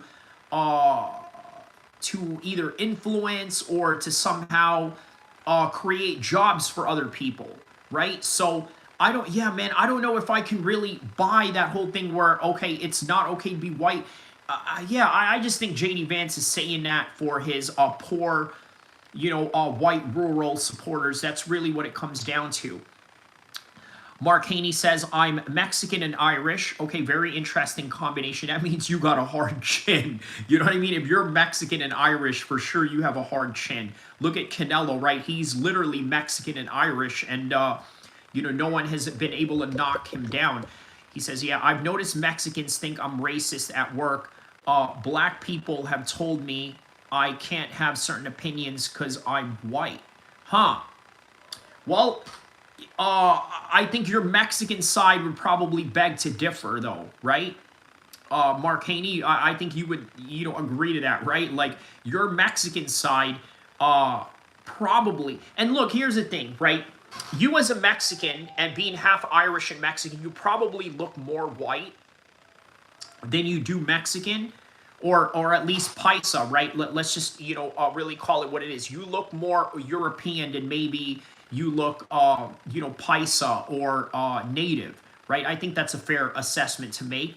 And, okay, with that, yes, you know, that, you know, grants you a certain privilege, that grants you a certain acceptance, right? Like, if you were to walk into a random diner in Utah, right, nobody is going to, you know, turn their heads and look at you, as opposed to me. If I walked in there with a bunch of bearded dudes from the mosque, you know, then, yeah, you know, they're going to look at us like, who are these terrorists or this and that, right? But I would say that your Mexican side, being that you come from, you know, a Mexican barrio, being that you come from, you know, where you come from, you know, you do have homies that, you know, do look like me. You do have homies that, you know, are a little bit darker. You do have homies that, you know, have a native feature to them. And, you know, you being part of that group, you can feel and sympathize, maybe even empathize with the type of discrimination that they face, or the type of racism that gets thrown at them. So this idea that when they say, you know, black people have told me I can't have certain opinions because I'm white, I mean, you know, that's why I think that your Mexican side would beg to differ on that. So, you know, let me know what you think about that, you know, response, my man.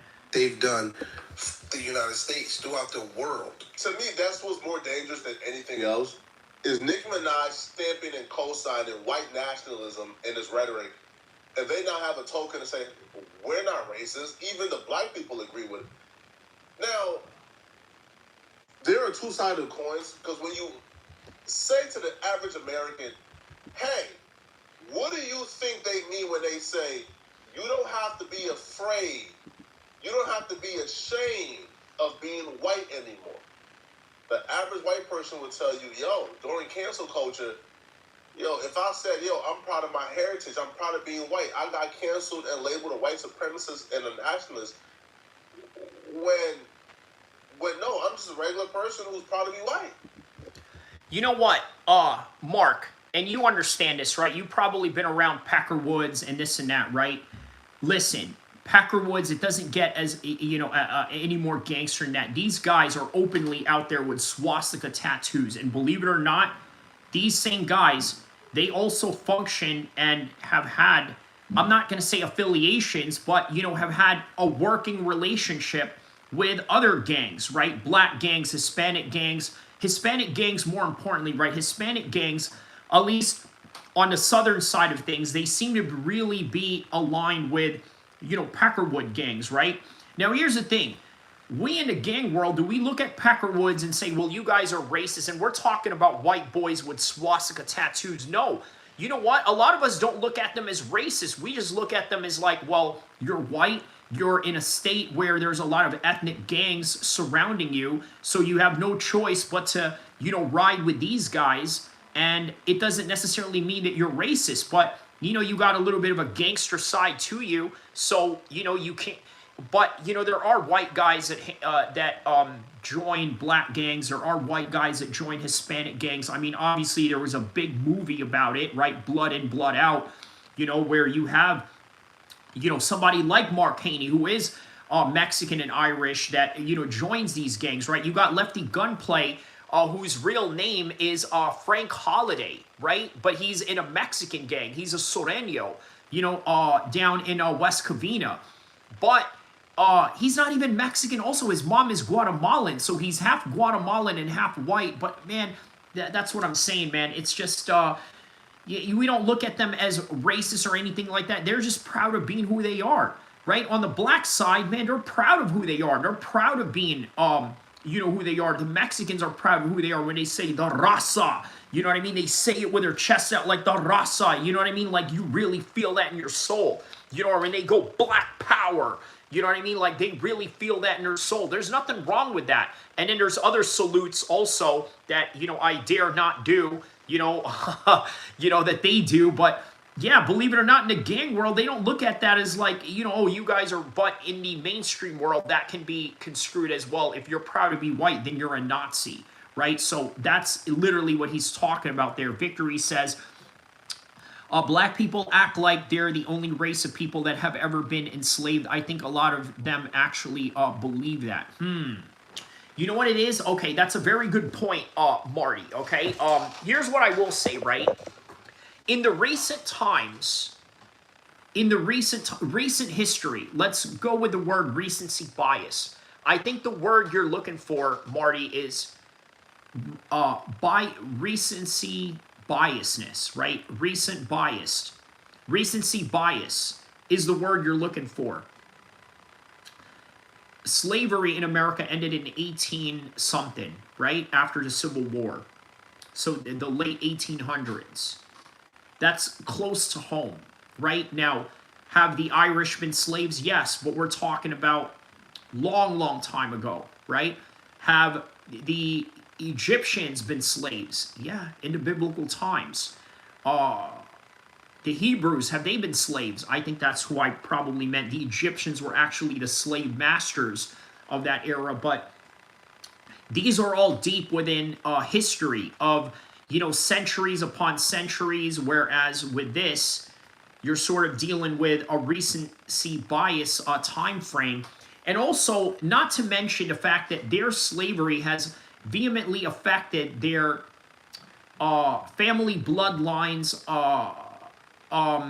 opportunities of economic prosperity, right? There's something to, be said about that as well. So you are right, there is that going on, but then there's also this going on as well, right? Skyfer says, okay, all right, yeah, I mean, a bit of, weird thing for you to say, but all right, I'm going to let that one go. You say another thing that's stupid, I might not let it go and just block you up out of here. But yeah, okay, I'll take that as a compliment. They will tell you that. They'll tell you, yo, bro, like, yo, I can't have certain opinions or say certain things because I'm white. That's what the average white person would probably tell you. But that's why dog whistling is so dangerous. Because a dog whistle would hide behind a veil. The veil is, see, white people, right? We're talking about how cancel culture had you guys afraid to be yourself and to express yourself. That's the veil. The real opinion, and what J.D. Vance was really saying, is, yo, this is our country and we taking it back. This is a country that we built and we taking it back. That's a call to white nationalism. And to me, that's dangerous. Right? Because the ideal frame of America for a white nationalist doesn't include people who look like me and Nicki Minaj. I think even Charlie Kirk once said that a Muslim should never be president, so not president, but a Muslim should never be the mayor of New York City. When Zohan, I think, was in the lead, Charlie Kirk said that he don't believe that Zohan should be mayor of New York City because he's a Muslim. And it's a shame that 9/11 happened 20 years ago, and then 20 years later, the mayor is a Muslim. Yeah, so about that, right? I need you guys to understand something. You're living in a different era right now. Okay, you're living in a completely different era. Let me explain to you what 9/11 was like, because I was actually around during 9/11. I actually saw the towers fall, okay, because I was living in New Jersey, right across the bridge from New York, and we seen it happen, right? Back then, they had a whole bunch of Indians getting jumped, because back then, a lot of people didn't know the difference between Arabs, Indians, or whatever, and they just, you know, or Indians and Pakistanis, or Indians and Afghanis. So there was a bunch of Hindus that were getting jumped, right? Because, you know, a whole bunch of people were dumb. You know, I'm not going to mention which race of people was, you know, the dumbest when it came to that. But, you know, let me just say there was a group of people that attacked certain groups of people because of their ignorance to, you know, not understanding the world, right? But long story short, a lot of Indians got jumped. That's what was going on back then, right? And then they were talking about, we're going to cancel Aladdin because he's from the Middle East or this and that. And then they had all these growing anti-Arab statements. And then you had Donald Rumsfeld talking about, oh my God, Al Jazeera, haha, you know, that's an Arabic news. Oh my God, they got Arabic letters on their TV. Oh my God. That's what the sentiment was back then. Fast forward to 2025. I could name you 10 rappers whose name is Osama. Can you believe that? We live in a world where, in the Western world, we live in a Western world where there are rappers named Osama. Okay? Whereas during the 90s or the 2000s, you know what rappers were naming themselves? They were naming themselves after Italian mafia figures. Lucky Luciano. What was the other one? Scarface or Capone. You know, everybody's name was Capone. Well, now guess what? 2025, everybody's name is Osama. Okay, Zoe Osama from the East Coast Crips down in LA. What was the other guy's name? Another Chicago rapper named Osama. Okay, let me look this up. Rappers named Osama. Because there's a cultural point I'm trying to make with you guys here, right? You know, with rappers named Osama. Okay, rappers named Osama. Okay, so let's look this up.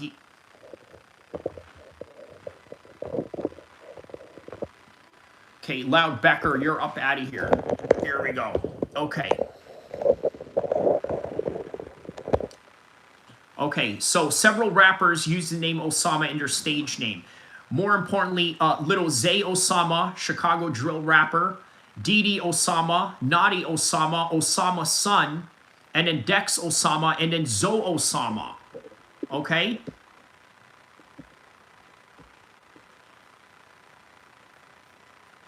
Okay, so why the name Osama? Okay? Provocative notoriety. Okay? Adopting controversial names is a way to gain attention similar to past trends. Local figures, for some, Osama might refer to a local figure or a persona rather than the terrorist leader. No, it's named after the terrorist leader. Okay, rappers are often drawn names from pop culture, and Bin Laden was a globally recognized name. So there you go. Mo 3 used Osama 2. Okay, Mo 3, yes, there you go. Osama family were rich construction companies in Saudi. Yes, Abdul Rahman, yes. Wow, how about that, man? I mentioned Osama bin Laden's name, and all of a sudden people come out the woodwork, with some comments and questions. So there you go, right? The reason why I'm emphasizing this with you, 10 years ago, I when I was when I was doing that job for the political campaigns and whatnot, right? I had this one kid that I worked with. His name is Justin, a little younger than me. So at the time I was 30. I'm 40 now. So at the time I was 30. That was 10 years ago. So at the time maybe he was in his early 20s, right? To keep in context. So where was he during 9/11, right? So let's see. I was probably a teenager at that time. So if he's 10 years younger than me, hold on a second. Let me get this light right here. If he's 10 years younger than me, then that means he was probably 5 or 6 during that time, right? You know what he said to me? He said to me in a private conversation, he says, "Whoa, dude, listen, yo, that Osama dude is gangster, bro." And I was like, I couldn't believe it. I'm like, yo, listen, you're over here complimenting, a world-renowned terrorist in the history of the world. And you're saying that Osama is awesome? But this is, keep in mind, this is a non-Muslim kid. He was a non-Muslim white kid, okay? Was not a Muslim convert, or anything like that. This was a white kid, non-religious, didn't have a religion or anything like that. He said, dude, Osama is so gangster. So what am I trying to say to you guys? Now, what about these, when people came out with a TikTok video about Osama bin Laden, right? About how he called out Israel. Okay.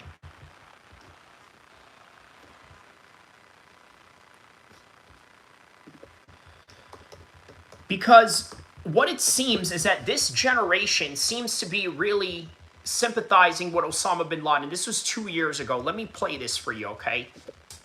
It's a letter to America written by Osama bin Laden. This morning I read Letter to America, which is Osama bin Laden's letter to America. So I just read a letter to America by Osama bin Laden. I read Osama bin Laden's letter to America. The way this letter is going viral right now is giving me the greatest sense of relief. I need everyone to stop what they're doing right now and go read. It's literally 2 pages. What I'm trying to tell you guys is in this generation, even after his death, Osama bin Laden is becoming a hero. I need you to understand that. Go read A Letter to America. And please come back here and just let me know what you think. Because I feel like I'm going through like an existential crisis right now. And a lot of people are. So I just need someone else to be feeling this too. I'm actually glad somebody brought this up. The way that the internet has been bugging out about Osama bin Laden's letter to America proves to me how influential anti-terror education has been post 9/11. The government will have you believe that people commit acts of terror because they're evil, that some people are born evil, that they have hatred and anger in their body for no reason. They hate America, they hate infidels, they hate people who aren't Muslim, they hate women, they hate queer people, they hate how accepting and free America is. That's not true at all. That doesn't make any sense. I am ashamed to say that I not only have never read this letter, but I didn't even know this letter existed. It's wild, and everyone should read it. If you haven't... I need you to keep in mind, this was 2 years ago, okay? And these are new generation kids, okay? So, yeah. Read it yet? Read it. I will never look at life the same. I will never look at this country the same. I will never... Please read it, and if you have read it, let me know if you are also going through... Okay, I think they're about to read the letters right now, so hopefully it pops up soon. in an existential crisis in this very moment. Reading this letter, it becomes apparent to me that the actions of 9/11 and those acts committed against the USA and its people were all just the buildup of our government failing other nations. Okay, I can't have that play. Okay, so reading his letter to 2033, knowing that he was Letter right. to America. Like seriously, go read it. Type a letter to America in Google or whatever you use, and come right back. Because this makes a lot more sense. It explains so much, and I guarantee you it's going to blow your mind. And let's talk about it. So go read it, come back. Whew, it's a lot. It's a lot. Finding out we got him while I was in service in 2011, and now seeing his letter right now, knowing he was right. Wow. Okay, so. Hey. Are you even paying attention to me right now? I've read a letter to America. You're probably waking up. You probably have a lot of questions. Welcome to the club. But we don't have a lot of time to sit and talk about everything because there's still so many puzzle pieces that we just do not know about. Life does not. All right, so let's look up exactly what that letter is, okay? Osama letter to America, because he did mention this in a televised speech right after 9/11, right? Let me see if I can pull this up right here, right? Okay, so letter to America. Wow, okay, so this is actually in PDF form right here. Take a look at this, okay? So this is literally in PDF form. I'm going to show you this right here, okay? And wow, 2 pages. Is this 2 pages? Okay. So page 1. In the name of Allah, the compassionate and merciful, from Osama bin Laden to America. I quote, I speak to you about the subject with the going on war between you and us. Even though the consensus of your wise thinkers is that the time of defeat will come, and compassion for women and children who are being unjustly killed, wounded, and displaced in Iraq, Afghanistan, Pakistan motivates me to speak to you. First of all, I would like to say that your war with us is the longest war in the history and most expensive for you financially. As for us, we see it as being only halfway finished. If you were to ask your wise thinkers, they would tell you that there is no way to win it because the indications are against it. How will you win a war whose leaders are pessimistic, whose soldiers are committing suicide? If you fear the enters the heart of men, winning a war becomes impossible. How will you win a war whose cost is like the hurricane blowing violently at your economy and weakening your dollar? Wow. So not only that, he also predicted the 2005 hurricane, the hurricane incident. Justin Wallers says, hi, hello, how are you? You look like one of them Muslim, I don't know what you mean by that, but I'm getting rid of you, Michael, whatever your name is. You have 5 minutes to redeem yourself, freaking idiot. All right, anyways, okay, so yes, your economy and dollars. So he says that he goes on to say the Bush administration got you into these wars on the premise that they were vital to your security. He promised that it would be years have passed that they still are promising victory and not achieving it. Then Obama, okay, so he did write this even during the Obama administration. Okay, so then Obama came in delayed with the withdrawal that he promised you by 16 more months. He promised you victory in Afghanistan and set a date for withdrawal from there. 6 months later, General Petraeus came to you once again with the number 6 requesting that the withdrawal he delayed 6 months beyond the date that had been set. All the while you continue to bleed in Iraq and Afghanistan.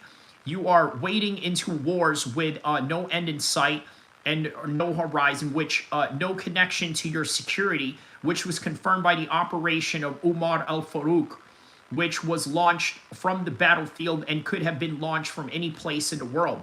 As for us, jihad against the tyrants and the aggressors is a form of great worship in our religion. It is more precious to us than our fathers and sons. Thus, our jihad against you is worship. And he says that, and I quote, your killing is a testimony, thanks to God Almighty. We have been waging jihad for 30 years against the Russians and then against you. Not a single one of our men has committed suicide, whereas every 30 days, 30 of your men commit suicide. Continue the war if you will. Okay, the 2 lines poetry that say Mujahideen will not stop fighting until the United States leaves their land. Peace be upon those who follow the right guidance. We are defending our right. Jihad against the aggressors is a form of worship to religion, killing us in the names of high status with the Lord. Thanks to God, we have been waging war for 30 years against the Russians and then against you. Not a single one of them. Okay, yes, so he basically just repeated that part. But there was another letter where he also sort of mentions how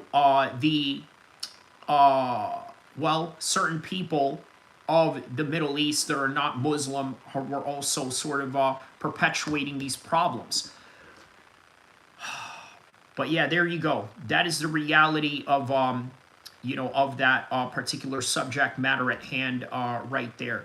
So okay, there you go, right? So different era that we are living in right now. A lot of people seem to be sympathizing for Osama bin Laden, not as a way of, I guess, trying to commit violent crimes or anything like that, but, in a way of sort of expressing political grievances that seem to be, a whole lot real than, than what people would have thought. But okay, anyways, let's continue on with this.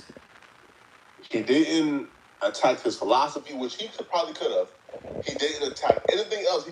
He says Zohan is a Muslim and a Muslim should not be the mayor of New York City. Framework like that, to me, would tell any immigrant, oh yeah, we can't stand next to people like that. But Nicki Minaj don't seem to care. Well, y'all let me know in the comment section, man. Right? What do you guys think, man? Right? The fact that Joe Biden, which is like one of her closest allies in media, the fact that they're turning on her says a lot. All right? Y'all let me know in the comment section, what do you guys think about this, all right? And if you're still watching this video and want to watch another good video. All right, so there you have it, guys. What do you guys think, right? How will Nicki Minaj's career move forward from here, right? Is this career going to be a career that is going to be fruitful in in the rap game as it was once, or is she going to fall off right after this? We will never know. We will never know. But yeah, the fact remains is that a lot of people are really upset at Nicki Minaj right now. But what can you do? So, okay, since we're in the theme of rap and, the rap industry, I figured, that is my 2 hours that I've sort of, covered this whole entire thing. We also covered something very important as well, which we talk about why Osama bin Laden is becoming a hero to many people in the West right now, and in particular, at least by the very least, sort of, sympathizing with some of his war cries that he's had over the past years. But for now, let's get some gaming going right now. He says, hopefully she disappears forever. Yeah, I'd have to agree with that, man. But all right, let's check this out right here.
Okay, we're gonna go kill Eminem.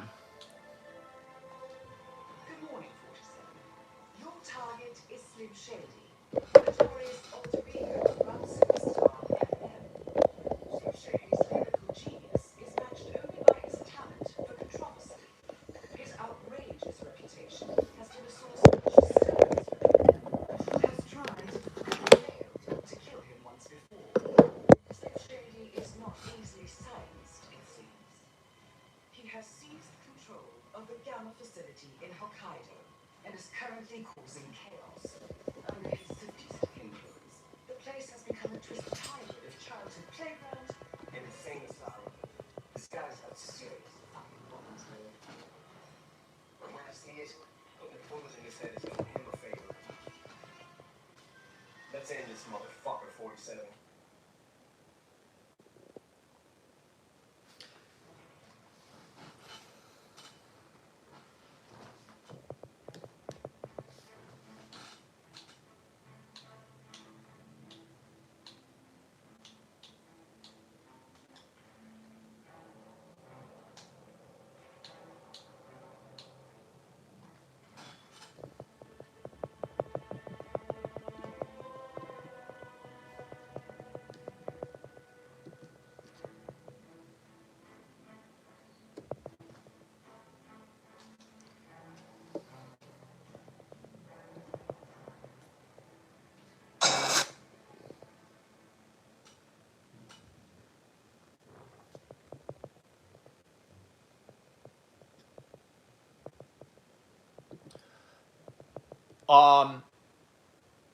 Okay, I might have to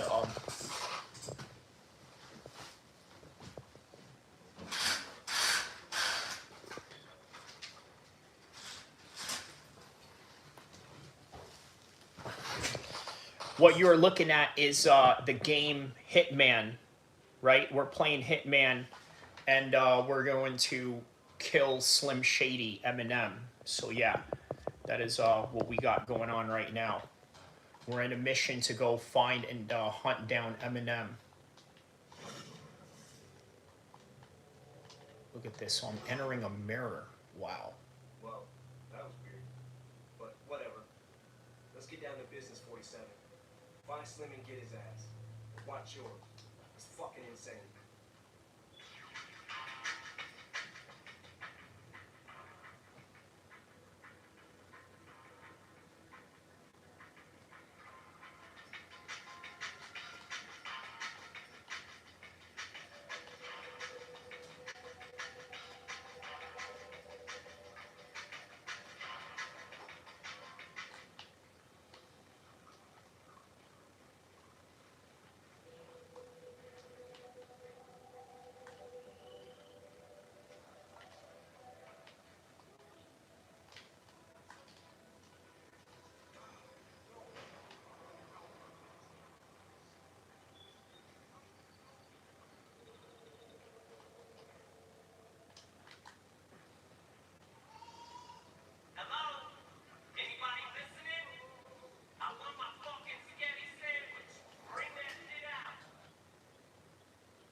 Hetty, shout out to you, my man.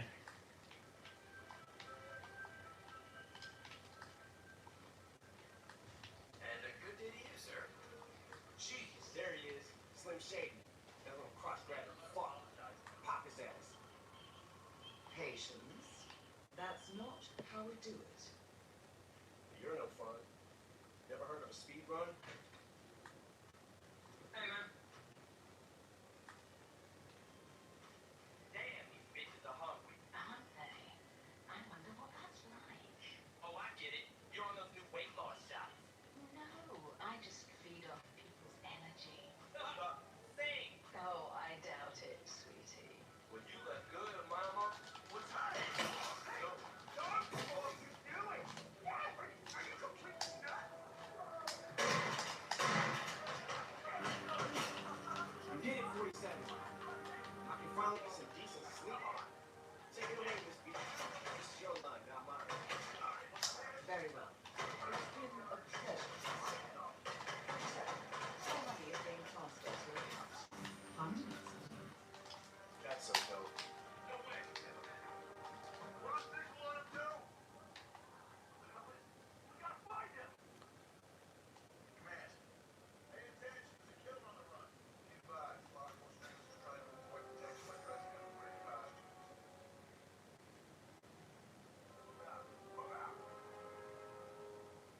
Wow, that was fast.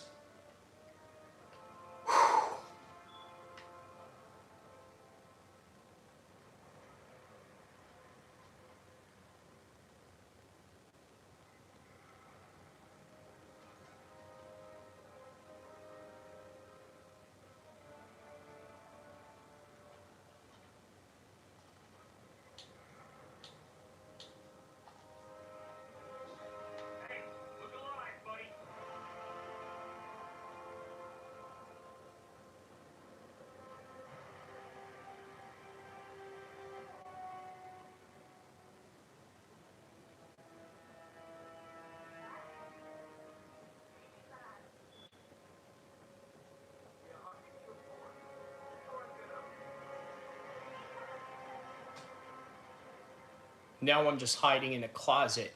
Damn, that's wild. Yup, I just killed Slim Shady, but now I gotta hide in a closet so that I, you know, can get up out of here.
Okay, let's tamper with the toilet. Hopefully we can get someone in here so we can steal their disguise. Oh wow, that's a bidet. Huh.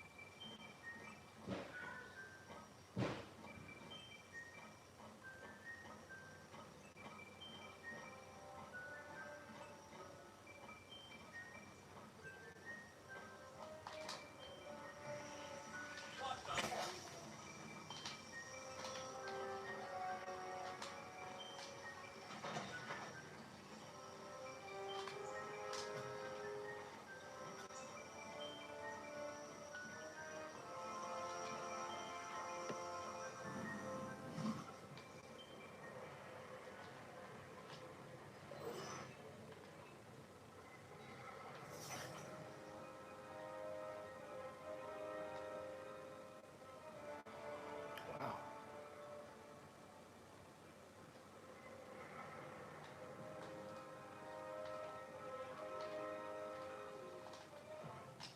There it is.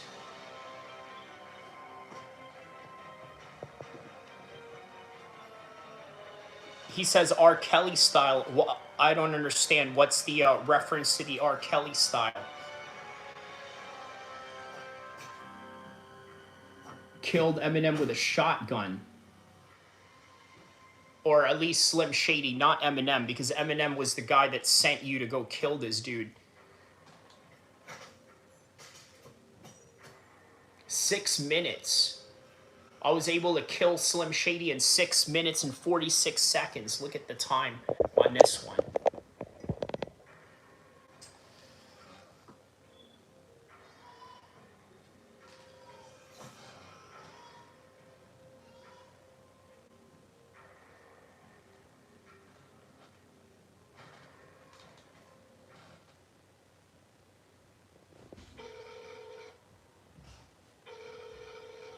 Yo, it's me. I think I finally killed the motherfucker.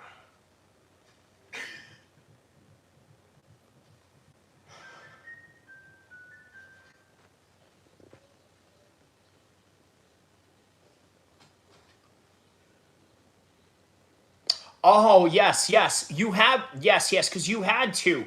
because as soon as I killed him right in front of everyone, you know, his guards were already on it, right? So I had to hide in the closet, right? And then I had to turn on the toilet for one of the guards to come in the bathroom and then beat him up, knock him out, steal his, you know, gear, and then get up out of there. So, yeah, they say that that was a very hard mission, by the way, right? I did that in 6 minutes.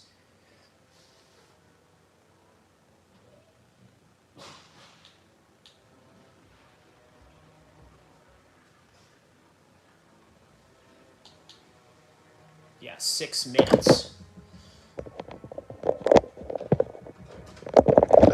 All right, so there we go. There it is, guys. Had to do that a little bit. You know what? I wanted to see if I could do that in front of everyone with just pressure and everything, right? You know, so, you know, 6 minutes into it already, you know, got that kill in. Yeah, man, great stuff, man. Well, all right, guys. So listen, let's see, where are we at right now? Okay, we're almost close to 1,000 in here. I'm gonna try to get this up to 1,000. So we got about 978 people that have turned up for this one. Listen, guys, that is all that I have for you on this one. I'm going to, you know, close this out by getting a little bit of some GTA in. I wonder if the GTA map still has snow going on right now. Speaking of snow, I actually use a snowball to knock those dudes out, because usually in Hitman games, they give you like a gold bar that you can sort of take to knock people out. But this time they didn't have that. It just seemed that the snowball was the only thing that worked to knock people out in that one. So let's see if they have snow going on in San Andreas right now, just right after we played that game. So let's go and check this out right here.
All right, guys, so we got about, you know, 1,000 already in viewpoints. So got to do a little bit of everything here. We talked about Nicki Minaj and Erika Kirk and all of that, and then we got to kill Eminem online.